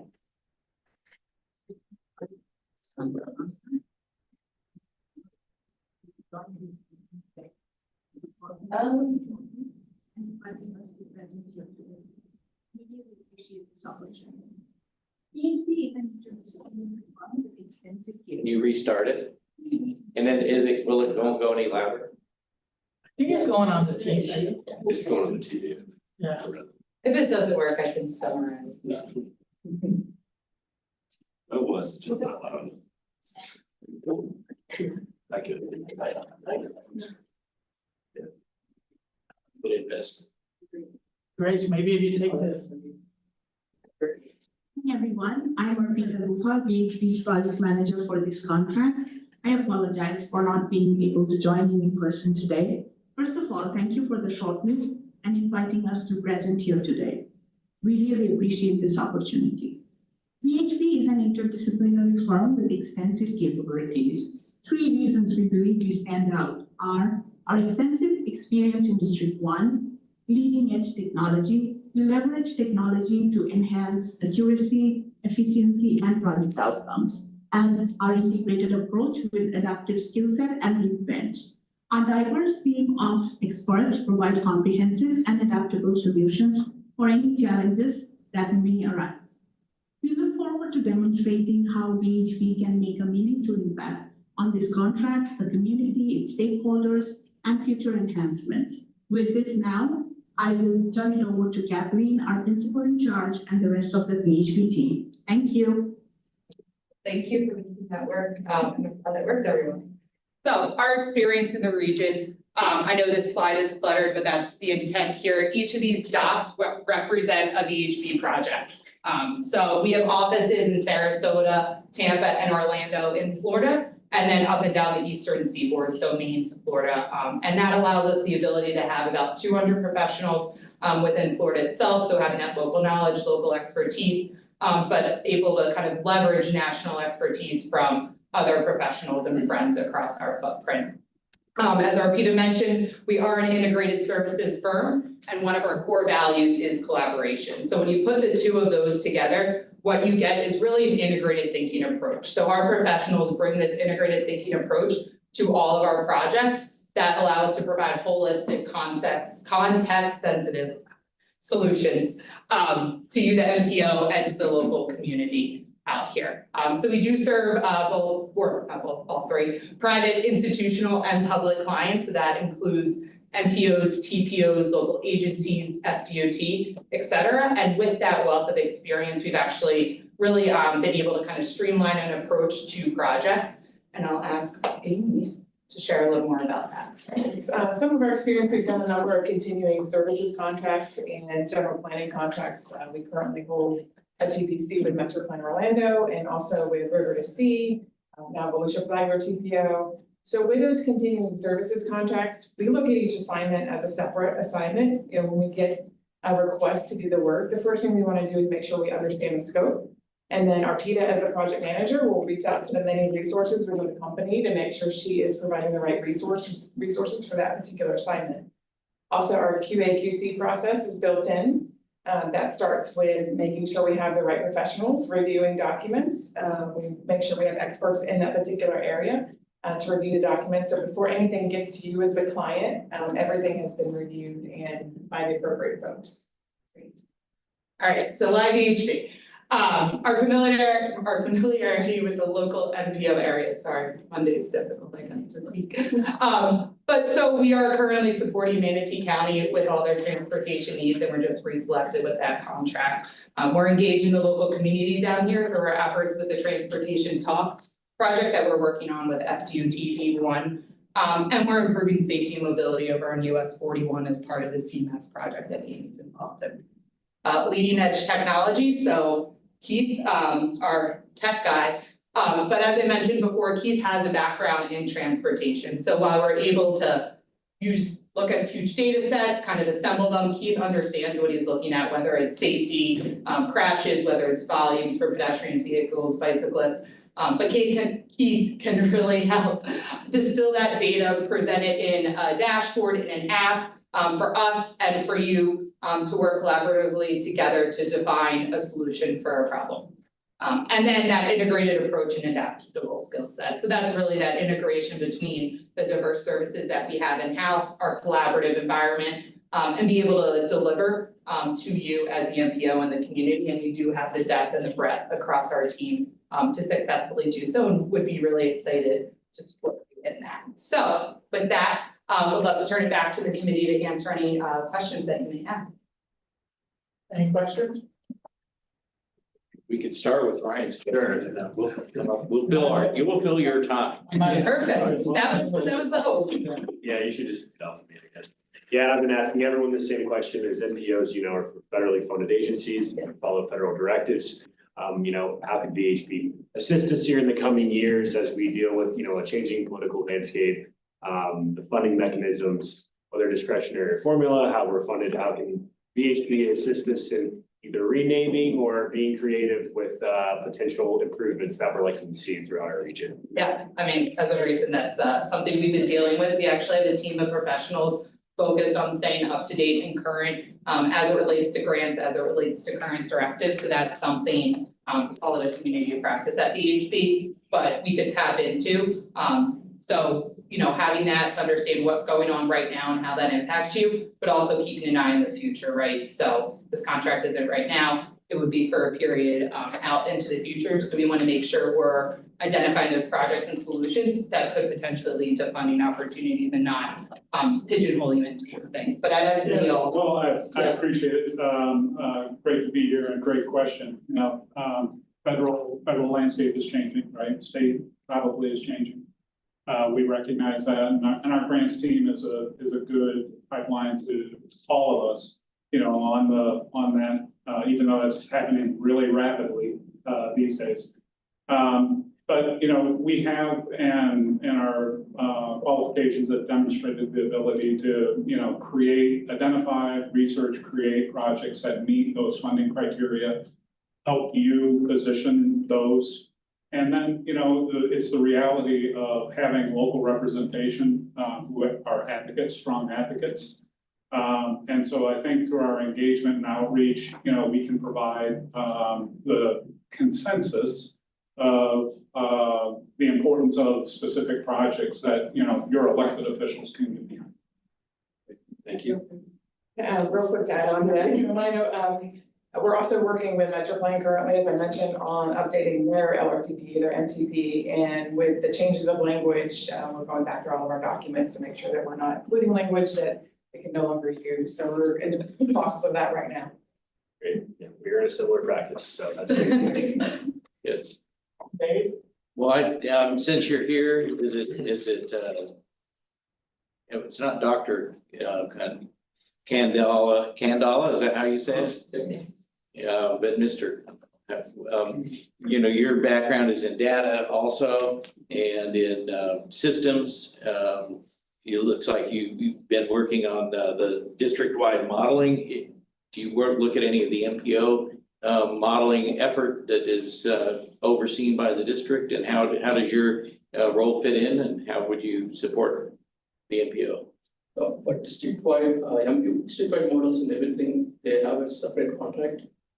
So the traffic data is the contract sub-consultant, so they will work on the model and they will provide us, and we will review the socio-economic data and everything, whether everything is fine or not, and all the developments are included in the SE data or not and everything, and then we'll go back and forth, and then we'll ask them to rerun the model and all those things. So that's how it is, because they already have a contract. T1 doesn't allow us to run the model yet. So if we wanted to do some more localized or regional modeling for Sarasota Manatee, is that something that you could extract from the traffic data model or the district-wide model and create I would say maybe a higher elevation but lower? Yes, we are doing the same kind of thing for Korea County right now. Okay. At State Road 29 and Wildwood Road, where there are a bunch of developments and they are not incorporated in the current CF model because they recently came out from nowhere. So we subtracted that area and create updating the SC data and everything, and the number of days changes and everything, and we are rerunning right now. So on the process right now. Okay, and a lot of times planned roads aren't listed in any cost feasible plan or in a TIP or a STIF, but you might want to see how they would function. So exactly that's what happened. Yeah, on top of that, some of the other experience that where I tie in and help train us on a lot of those pieces is that we do bring that data-driven approach where we're looking at how we go through prioritization. So we've been doing this with counties and MPOs, including Metroplan, back in 2018 now. It's been a couple of years. But we've actually done that where we've taken the model outputs of looking at that growth, and we've essentially set up volume or pillars and categories. So we can look across safety, performance using big data such as probe and connected vehicle, all the safety elements. We're looking at volume growth, whether it's ADT, extracted volumes into the future, as well as the demographic idea to get an idea of what employment looks like. And we're able to actually run that through and go through categorizations where we're looking at the roadway and the projects to best understand here are the likelihood projects that could move forward, and then compare them against STIPs, compare against FDOT's work program to figure out, are they already things that have been flagged, or are they potentially ones that have slipped under the radar that the data-driven approach is able to capture? We've actually done a number of those projects up and down the Eastern Seaboard with a lot of varying effects of helping us find those opportunities to say, here's a potential project. And in a lot of the cases, by combining all these different data elements, we can actually figure out where and pinpoint where the actual problem may be originating, not just the effect of it. Sounds good. How about taking somebody else's dashboard or software that's been developed, dashboard even, and either revamping it or working with it to again compare and add these various layers that we currently do in our prioritization process? We do that on a very regular basis. We are an Esri Gold partner, so we have access to the entire Esri suite. We interact with them on a regular basis, bringing in different elements and stepping in to take over a dashboard or take over the different pieces of technology that already exist. It's not a problem on our side. In addition to that, we also at VHB have around 100 different individuals that are in my team under technology that are everything from software developers to do custom code. So if it is an application like you're saying that maybe needs to be somebody with a very specific skill set, we cover the depth under that. Pretty much anything that comes up in that area, so we can custom, we can do solutions. We also have an entire ITS team that can get into a lot of the field devices and the field deployment things. We're doing a lot of that work with FDOT District 1 now, so that we fully understand both what's deployed out in the field that can be available to you from a device standpoint, as well as being able to integrate all these different technologies and all these different backgrounds in there as well. Thank you very much. Nina? Good time? Yeah. Curious if you can talk to us specifically about transit and transit planning that VHB has done for MPOs in the state and projects that you might see relevant for the Sarasota community area. Of course, yeah. So we have a robust transit practice. So everything from planning all the way through design of stops, so both bus, rail, micromobility, even in your mind that falls under transit. And we actually have a couple current active projects down in Sarasota. So TDP and MOD, and I will let Amy jump in a little more with her. Yeah, so our group, I know you worked on the TPP for Sarasota, right, but also our group supports District 5 in their transit group and doing grant oversight, they call it the PTO contract. And then, like Kathleen said, throughout the whole company, we've got some of those things that maybe we don't know in Florida yet. We've got access to folks up in the Northeast that bring that knowledge to the area. Yeah, and I would say back to your question about how we see this maybe applying to the MPO. Things are changing as the future, right? There's a lot of growth down here in Florida, in the Sarasota Manatee area. So making sure that we have, even if transit, the demand may not be here right now. It's seasonal based too, right? So working to identify the best solution. Is that an on-demand service? Is it a seasonal based service? Is it something that we want to plan for in the future?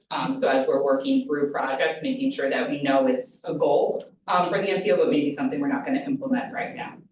That reminds me of the Rethink group. I don't know if you're familiar with Rethink over in Central Florida area. Our group runs that program too. So speaking of on demand. Yeah, and I would stress on the plan side, you know, we have done a lot of work in the comprehensive planning side of transit to help prepare communities for the density and intensity that is needed in those comprehensive plans in order to make a successful support for the system along those corridors.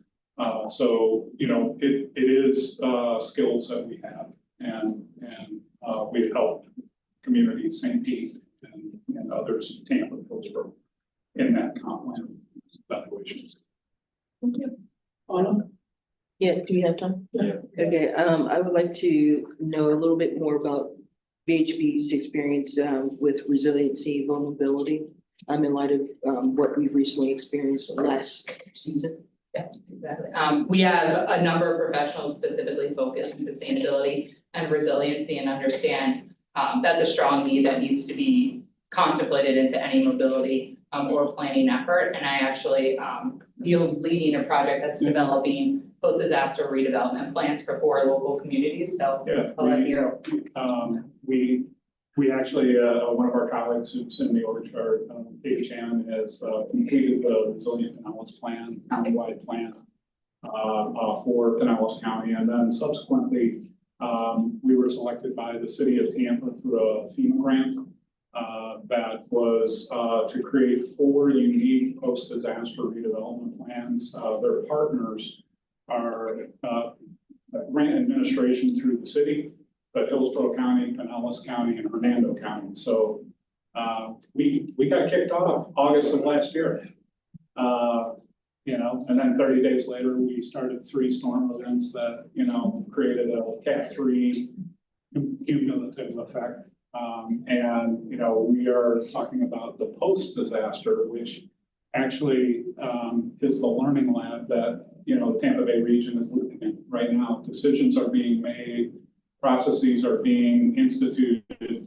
And what I will say is that, you know, in all 4 of our communities that we're working with, the PDRP that was on the shelf didn't come off the shelf.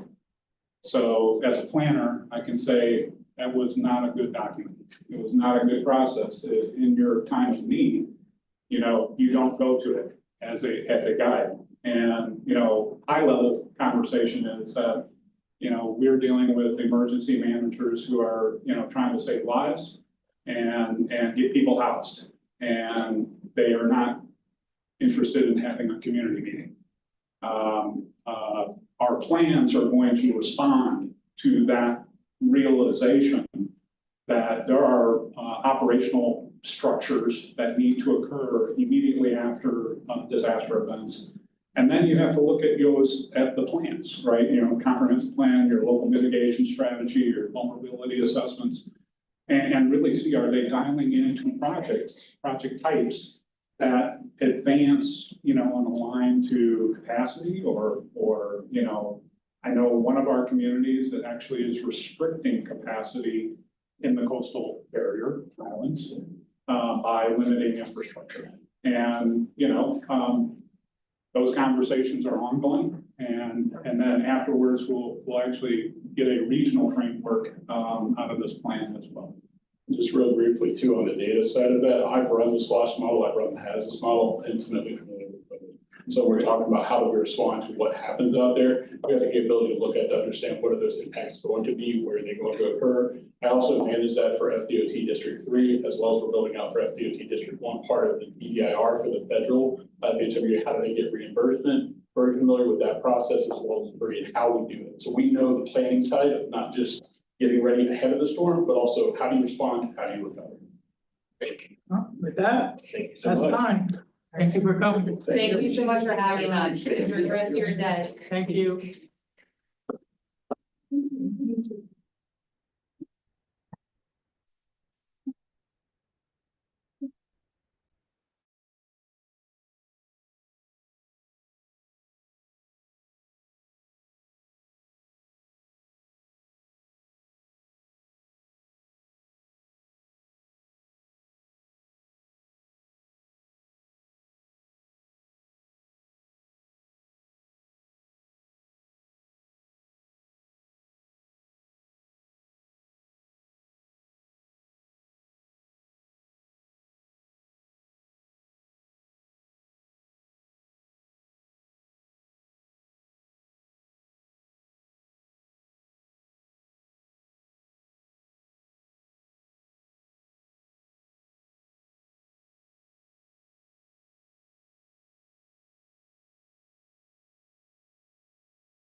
Live music. Wait, that was the option the whole time. I thought I didn't come up that way. You're good. It's more than.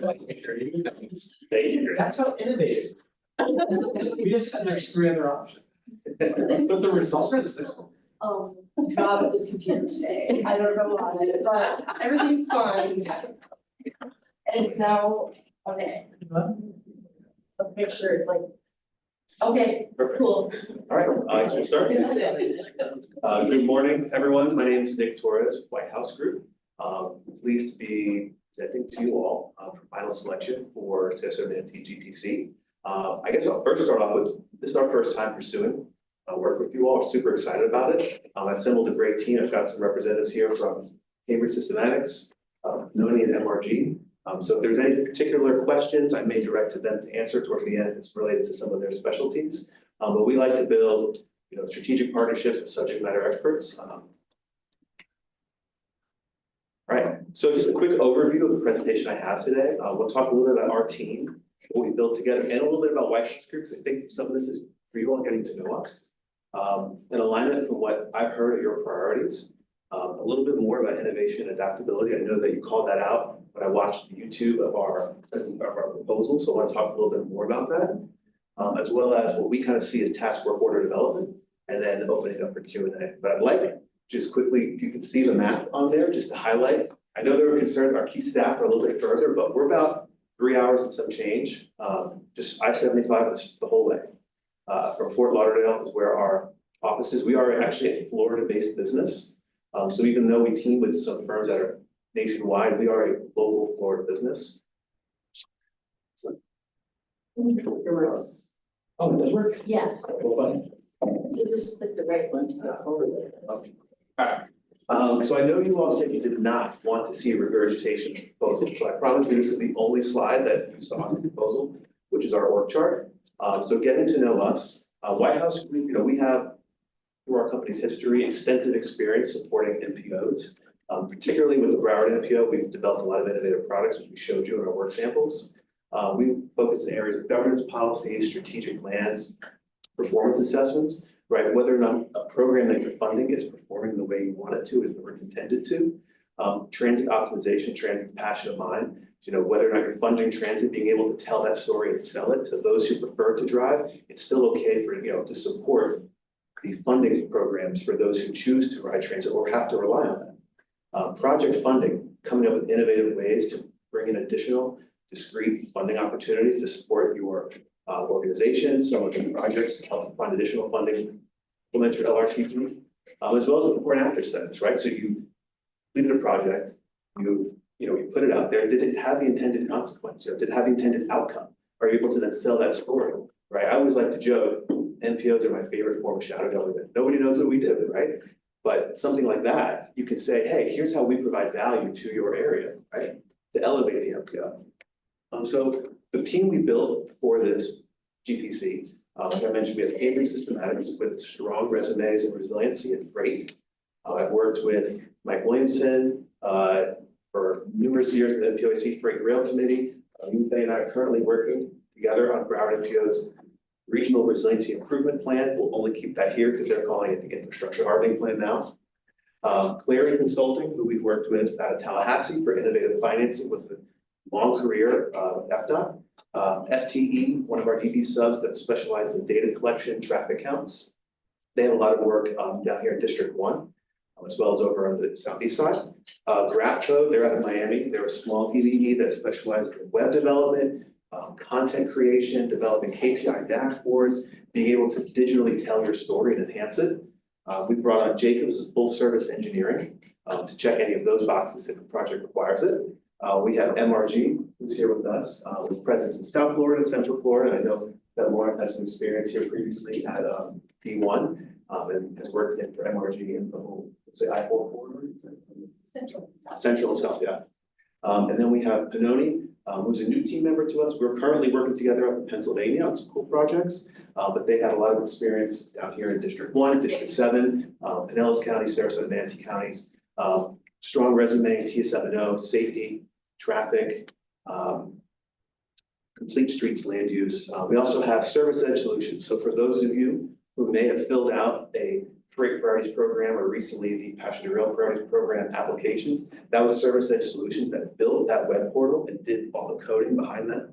Whereas we came up and worked with the MPOs, Hillsborough and Broward, for the application. They actually took it and made it a web-friendly, easy to upload portal. And then lastly, Julie, who's my North Star, Wordsworth Communications, she's got over 30+ years in technical editing for infrastructure projects. Formerly at Parsons many moons ago, and then she had supported us in being able to provide the translation services. Like oftentimes we're so technically in the weeds, we're using the ABCs in the planning world. She will help us, is this translating to the intended audience, whether it's an elected official, the governor's office, the public, county commission.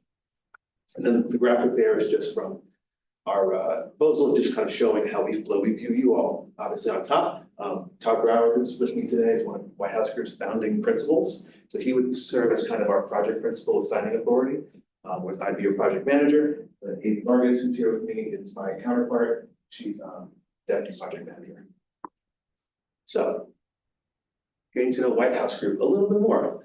So all these faces is the staff that you would be directly working with as part of any potential projects. We have Todd, who brought up, as well as Amy and myself. We are both on a director level. I handle the transportation and socioeconomic kind of projects, where she handles the organizational systems, but there's a lot of synergy between the projects we work on together. Then I have let's call them my kings, my associate threes. We've got Tom, Josh, and Ishan. Tom, I recruited down from Pittsburgh, previously was working with Uber and Aurora and their autonomous vehicle mapping department. So he's our lead on any geospatial analysis. He's an avid transit rider. He can tell you a timetable and schedule left and right. Him and I worked together in Pennsylvania on some transit optimization projects where they were looking at post-pandemic, how do you then reinvest maybe former commuter bus funds into local higher frequency service, as well as freight. He is your point of contact for the MPOAC Freight Priorities Program.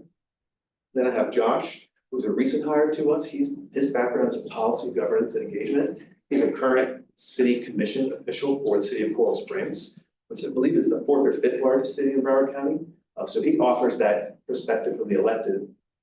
When you're developing something, is it hitting that elected audience? Is it speaking to them in a way, right? We often go through our technical advisory committee members, but having something developed in a way that can be sold to the commission, if you're trying to build that local collaboration, you're trying to get this city and the county to work together, he's able to kind of provide those translation services.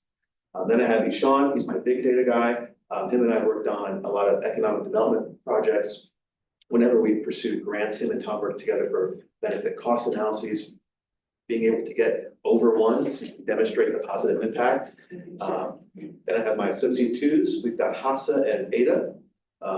Hassa's part of the project with Ife and I on the regional resiliency plan for Broward. She also is serving on some projects with Amy for MPO outreach. They're coming up with a cool outreach guidebook, which is a series of 3 guidebooks, a residence guide, why does my sidewalk end? Well, how do I address that?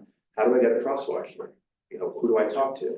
Why does the project take so long in my neighborhood, right? As well as MPO basics. How do you then say, here's what the MPO can offer? And then lastly, just a boilerplate, here's how you do public involvement, right? To share that with cities for the resource. Ada, she supports me in a lot of financial assessment, looking at financial stability of funding programs. We have a lot of the pandemic aid. It's run out for a lot of places. So some programs are looking at, hey, we have to make cuts here or there. How do we then optimize that? And then lastly, I have Aaron. Aaron focuses a lot on policies, procedures, and some of the work we've done with Broward under Amy. Right now, he's been instrumental in leading supporting Amy in leading the 2nd Transportation Academy, which we put on in Broward County for elected officials to kind of learn the basics of transportation, how to be able to speak transportation to their constituents. All right, so that's a mouthful.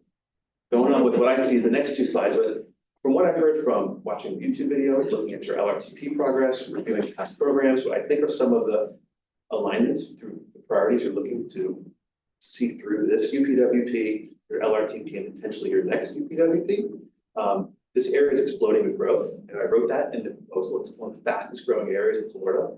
So how do you deal with the internal growth of people growing here, as well as people moving to this area, right? Where I'm in Broward County, we are built out. Pinellas County to your north, built out. You all still have room to grow, and you're seeing that as it continues to go east. How do you handle that? How do you tell that story of, hey, we should either densify, or what transportation investments we better say, have the right trade-off into that next priority, the economic and social trade-off of each investment decision, right? How do you tell that story? Where can you plan to safely relieve congestion, ensure safe evacuations, right? Provide the alternatives to driving. Potential task work orders we would see that would support that, regional transit feasibility study. I saw in your recent public surveys, it's like 79% supported, they wanted safe means of traffic, relieving traffic congestion. 78% wanted alternatives to driving, looking at other modes, right? So how do you as the MPO first establish that vision, say, hey, it was in this plan first, right? People say, well, everyone wants to drive here. Well, look, we have the data to say people want an alternative to that. Also, how can we educate and enhance local transportation knowledge and decision making? Sometimes here at the MPO, you may build a consensus, but has your municipal partners and county partners, do they share that same vision? How can the MPO elevate and lead, right? Locally and regionally. I know you are active in the Suncoast Transportation Alliance. How can Sarasota Manatee be that leading partner there in that organization? How can the MPO act as a forum to collaborate between District 1 and its local governments, right? Oftentimes the cities may have ideas about projects. They don't know who to talk to at DOT, right? The MPO maintains those relationships, right? So we would see you all as being the one to connect those municipal partners, the county partners with the DOT partners when they're looking to build a project to get something done. So, and then lastly, when it comes to the space of resiliency, I know this area has been through a lot with some heavy storms, hurricanes in the last cycle, right? How can this MPO then say, here's how we responded, here's how we're leading, right? Southeast Florida, we're not immune from the same. It can happen to us this year, right? It's a roll of dice each year with those Florida storms. So we would see some potential task work orders, may not be identified in your current UPWP, but potentially in another one. Whether or not it's creating a board member, an elected official education program, looking at a strategic plan to transform this MPO to align to your priorities and principles, looking at a framework for an inland inundation response strategy, right? Not necessarily a full plan, but what's the quick response strategy when these events happen? Looking at an infrastructure hardening corridor analysis. I like to say resiliency is the high level planning, infrastructure hardening is what are the corridors, what are the adaptation strategies that DOT will actually implement and build and construct, right? So how do you then, as I mentioned before, be that in between with District 1, the cities and their needs? And then lastly, enhanced digital dashboard KPI tracking. That's something a Graphco can build. We're talking like not just showing, hey, here's an interactive tip, but here is the project progress. Here's how much funds are allocated to your community, right? Here's the resource you can go. You can look it up on your phone, QR code it. So a little bit more about innovation adaptability. So what I'm calling is a roadmap or areas I think that you all can really innovate and lead, whether it's the space of resiliency and infrastructure hardening, smart technology solutions, local government support, coordination with regional planning efforts and being a leader in that space, championing new transportation options, enhancing accessibility and connectivity, right? Accessibility is how accessible are the destinations I want to go? Are we connected here? And do I have the mobility options to take me there? And then ultimately, building economically robust and vibrant communities, right? That's what we're all about. We're investing federal aid transportation dollars into these communities. Are we getting that economic return on investment? That's something that this current administration wants to hear a lot about, being able to tell that ROI. Adaptability, right? Right now, the federal landscape is uncertain. The dust is still settling, right? We just heard last Friday, they announced that, USDOT is no longer going to require, they were thinking of having their lawyers at headquarters approve any changes to the STIP. They've kind of backed off on that, right? Stabilizing the TIP, right? We know that there has been some concerns about potential funding shortfall, right? So if DOT's work program is out of lockstep with your TIP, where you have the reconciliation process, what does that mean to cities or to the county when their projects being programmed and now projects that thought were going to get programmed may not be, right? How do you respond to that? And then ultimately navigating the challenges to support local governments, balancing stakeholder priorities and interests, right? Manatee County may have what they want to do, Sarasota County may have what they want to do. Within those counties, east, west, right? How does the NPO be that one voice, that unify the voice to align those priorities together? So the graphic here I put together with kind of a quick snapshot of the potential, what I would call a strategic framework for a high-performing NPO, right? If I heard you all correctly, you want to use this GPC to help implement your LRTP, right? You're wrapping it up by the time this contract is signed, you will have completed the LRTP, right? We have the board vision priorities. We have certain projects, initiatives, those catalyst projects that would highlight and elevate you all, right? Or that you want to showcase for this year, the next funding year, right? That's what I would call the strategy. How do you do that? Let's identify those actions that you all as staff want to take, making sure that the organization aligns through its structure to be able to develop, to deliver based on the resources, roles, and responsibilities. So I see the process and task work order development. I know all NPOs are a little different. Don't come up with a scope and say, GPC, I'm going to select this firm. I work with an NPO now that puts out a scope and we all have to respond to it in 7 days, including a cost estimate. In my understanding, you all put out an interest. We respond with a white paper or a 1-2 page kind of here's how we want to work with you all. You make your selection, and we work together to develop a scope, schedule, and budget that is aligned. As part of White House Group and our culture, we like to share the resources. We're not the kind of firm that we like to take all of the work. We like to share, but we want to identify the best resources to meet your needs when we are responding to a work order, right? Identifying the roles and responsibilities, the deliverable timetable and communications protocol, right? Who is the point of contact? Is it the task leader? Is it me as the project manager? Identifying NPO resources. Who are we working with? Making sure that communication is always open. And that also extends to our administrative team, right? As a small business, the Florida-based business, like when I have to make a decision that if it requires me to talk with Todd, I just walk out of my office and I go talk with him. I don't have to get on the phone and get 5 calls and do 5 emails and get somebody in another office somewhere to sign off on something. So, we pride ourselves in excellent customer service, and that's what you will get with our team. So, hope that was 20 minutes, but. No, you still got a few minutes for questions, and okay. I'll lead off on mine and you did a pretty good job covering some of it already, but I think I've asked everyone this question, and with the changing federal landscape and how we want to address, our needs here, Florida is really a different state, right? It's the most MPOs of any state in the country, and we've been dealing with renaming and being creative on how we want to approach certain topics that might be easily accessible in other parts of the country. We have to adapt differently, and it's great to hear. If you want to elaborate a little bit more on how being responsive and creative in changing times. I know the work in Broward is similar, having to adapt. We've got several resiliency items already, but we're continuing to evaluate and implement those things. How could White House Group help us accomplish those things? And to build on that, even bicycle, pedestrian trails projects, might get lumped in with recreational activities versus relating to safety and congestion management and other objectives. So how do you, and that's part of that changing federal landscape. Yeah, I would say first off is paying attention to what's coming out of DC, seeing the language that they're using. Ultimately you can try to get ahead of a couple things, right? And say, okay, well, I'll give an example. In Broward, resiliency they were concerned that may be a flag term, right? Everybody had to submit those Excel forms by, February 7th and send it in saying how you're using your funds.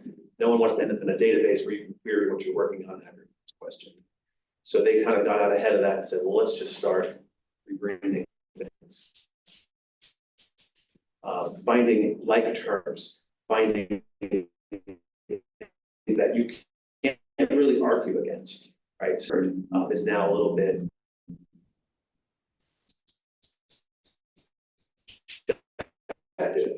maybe infrastructure harder, but you really play to extreme weather disruptions and events. Complete streets, right? What I found was interesting with you all is looking at baseball studies. You put them under state studies of this complete streets project. In some areas, they see that as economic development, right? You're bringing in something to revitalize an area, create jobs, right? There's always opportunities. I think if we put our heads together, we would work together, obviously, to find a replacement term or think about, hey, what's our strategy to, we don't want our funds questioned, for this project that we have already put out there. We've already done the legwork and the outreach, and people are expecting something to be built or funded. Absolutely, great answer. Anybody else?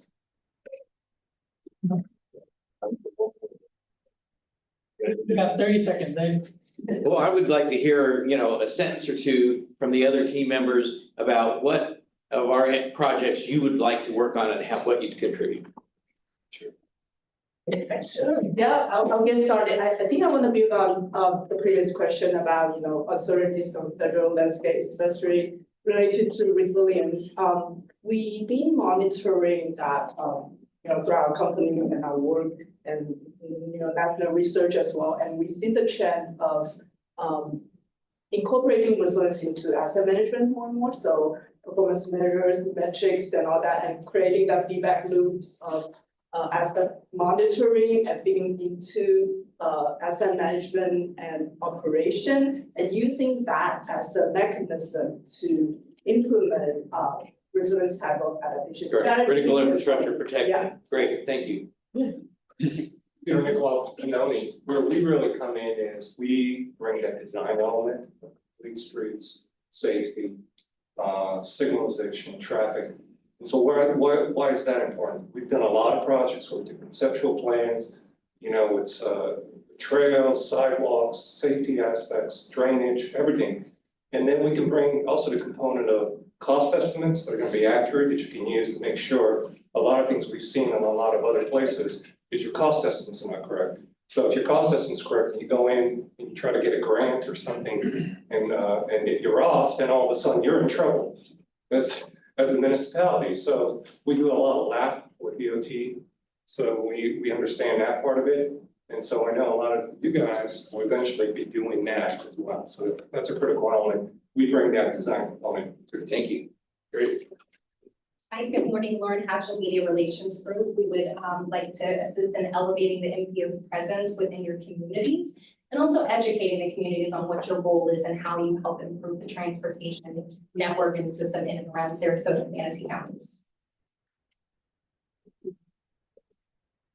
Do you want me to speak on the other half of my group? I guess from my standpoint in assisting Nicholas is really about bringing the elected body in that organizational connection. So I'll just kind of stop there. Great, thank you. If I may, should I get a moment? Sure. I'd like to ask the question, what do we like to work on? And frankly, Dave, I've known you for a long time. Part of coming out as an executive director is you want to see your agency continue to be successful in the future. And that's personally what I would like to work on, is to be a part of that team that would actually work with everybody to get you there. And Ryan, you asked a question about process, right? How could we work with you to understand? And it's communication, it's building a relationship of trust. To me, that is the absolute critical. And as Nick had said, you go from the highest level to the lowest level. And you start by having that conversation. And I'd love a task work where we work as your shock group to say, how would we sell this? How would we make that through? Again, we are a unique body. We're not an A&E firm. We do planning. So we actually think about what does the future look like and how do we bring all those pieces together. But that's ultimately what I'd like to work on, is help see you take that next phase. Perfect, thank you. All right, guys, well, thank you so much. Really appreciate the presentation coming in today. Thank you. Yeah. Thank you. Sorry to when I'm looking at PDF, I just think that needs full screen. I don't think. Thanks, guys. Thank you, guys.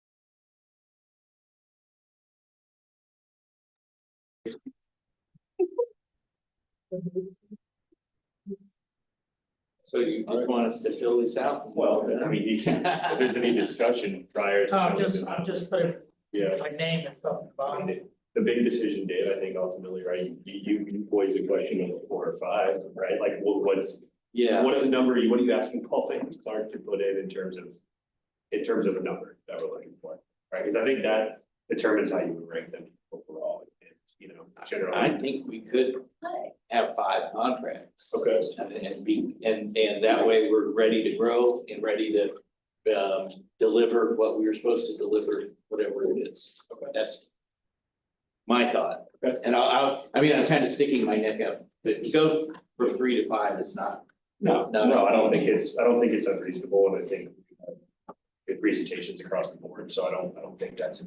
Well, I said this last time, is we have great consultants in Florida, so that, you know, it's really hard to narrow it down. And I really do believe that.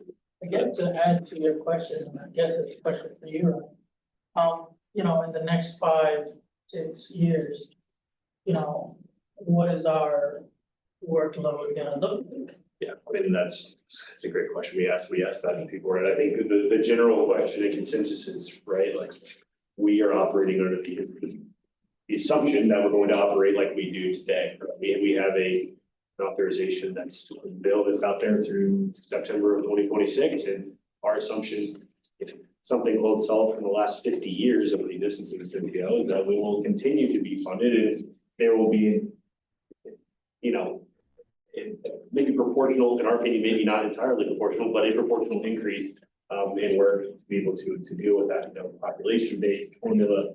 Obviously, there'll be discussions on discretionary versus formula, but I think our workload, at least from what's budgeted, I think everyone will see what's budgeted is not going to change unless something changes.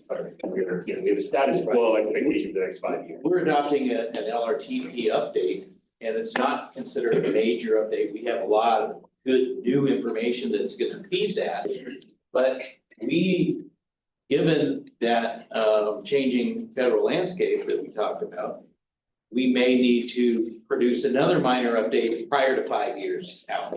And I would not be surprised if that, you know, was requested of us.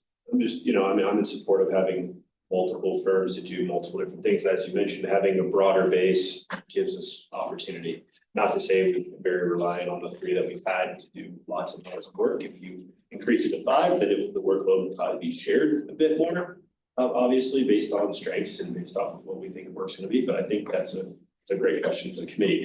Are we comfortable with that kind of increase? That's more of an MPO thing. And then a little bit more, you know, tag along to that. We have had times in the last, since I've been here the last 2 years, where we might have stretched our 3 consultants teams a lot. So, you know, bringing more in may be beneficial for the team. And the work product is being put out and the stress level for everybody. I guess the question is, you know, what do you guys think? Well, I think they'll support, I think, right, with we are, you know.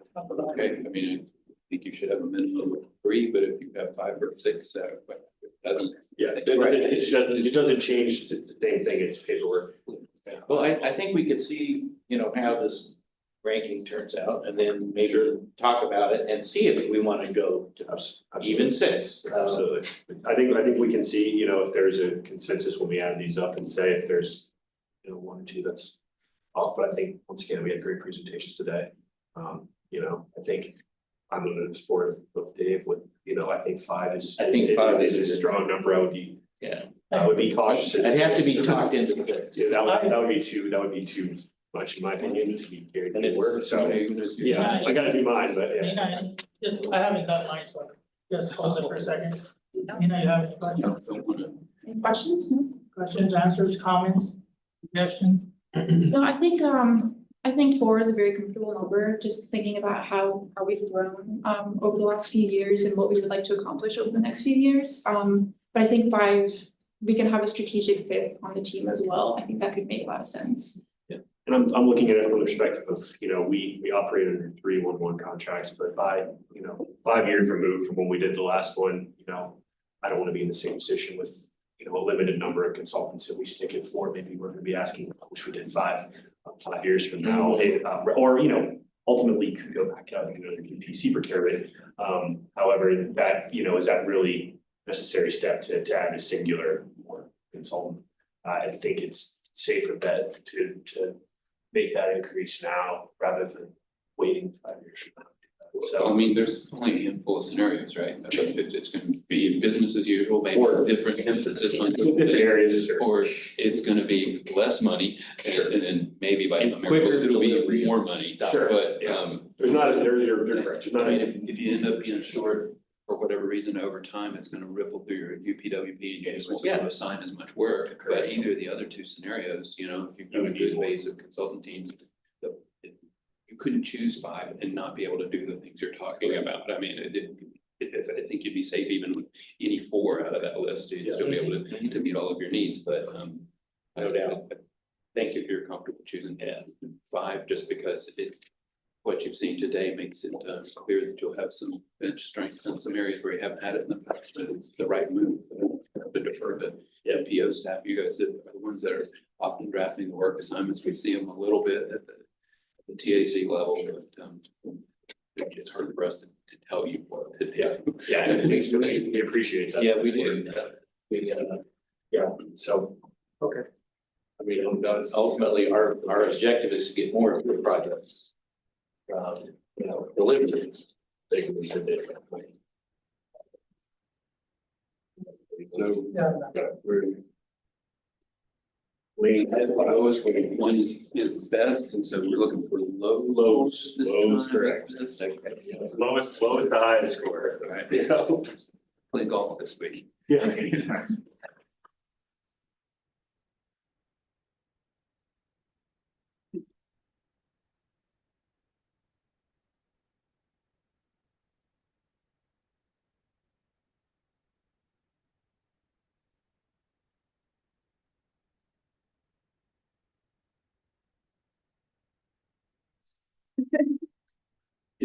And it's 79, it's just It said 72. 71, it was 72. Right.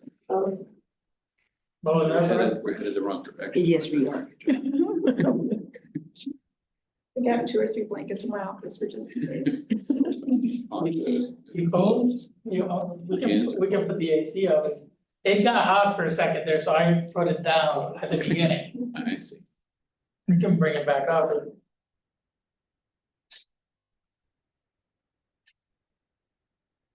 Oh, yeah, we can make it warmer too. Oh, I didn't mean for you guys to do it, I just said it in. My hands hurt. Said it and forgot it.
I was making sure that I put all the numbers not the same.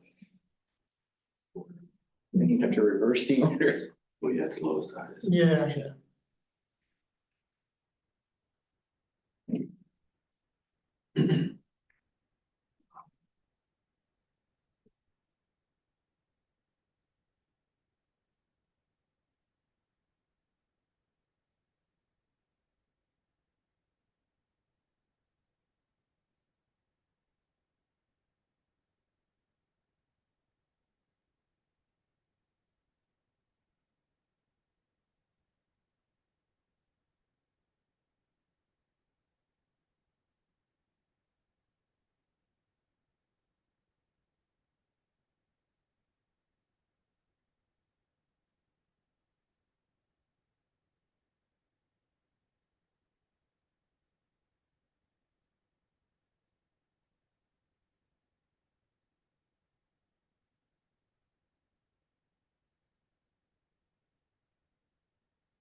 Be able to tell if your math's right, but. If nobody had any But the math is ties. right, I just gotta make sure that. Oh, the order is right. I didn't skip one. If there were no ties, everybody just did a straight one. We almost got a tie. But no, not at the end you might, but. Yeah, no one did. One. No. So I mean, they checked some, what, 126 or something like that for all of the scores. Yes. Yeah. So very. Go ahead. Okay, so. Read them from the lowest, which is the highest. So we have, Kittleson with 8 points at number 1. We have Benesh with 14 points at number 2. VHB with 23 points at number 3. Wait, who is the second one then? Benesh. Ben, At 14 points. VHB, 23 points, number 3. Gannett Fleming, 24 points, number 4. White House Group, 25 points at number 5. Michael Baker, 32 points, number 6. If I went too fast and need to repeat it, let me know. Can you repeat after Gannett? Okay, so Gannett, number 4 with 24 points. White House Group, 25 points at number 5. And Michael Baker, 32 points, number 6. So you've got a 1 point difference between 4 and 5. Correct. I think that's the new, then, our approach is, I think that's a good place to draw. You gonna repeat it again? No, we're good. Oh, okay. I was just wondering about the points. Well, thanks, everybody. Well, you got your work cut out for you now, all the paperwork. So did we decide on how many we're gonna do? 5? Yep. Yeah, that's, let's go with 5. I think it's a. With the splits. It's with the split, I think 5 would probably be the best. But Judging that. I'm saying we should go with 5, so let's do that. 4 or 5. and, Yeah. you know, Okay, yeah, I agree with a 1 point split at 4 and 5, I agree, that's a And, fair split. we'll be in contact, a lot of our scopes include time in the scope for collaborating and coordinating with other consultants that might be working on an aspect of the same project or a related project. So we'll be reaching out. Thank you again, everybody, for participating, and we'll talk to most of you later.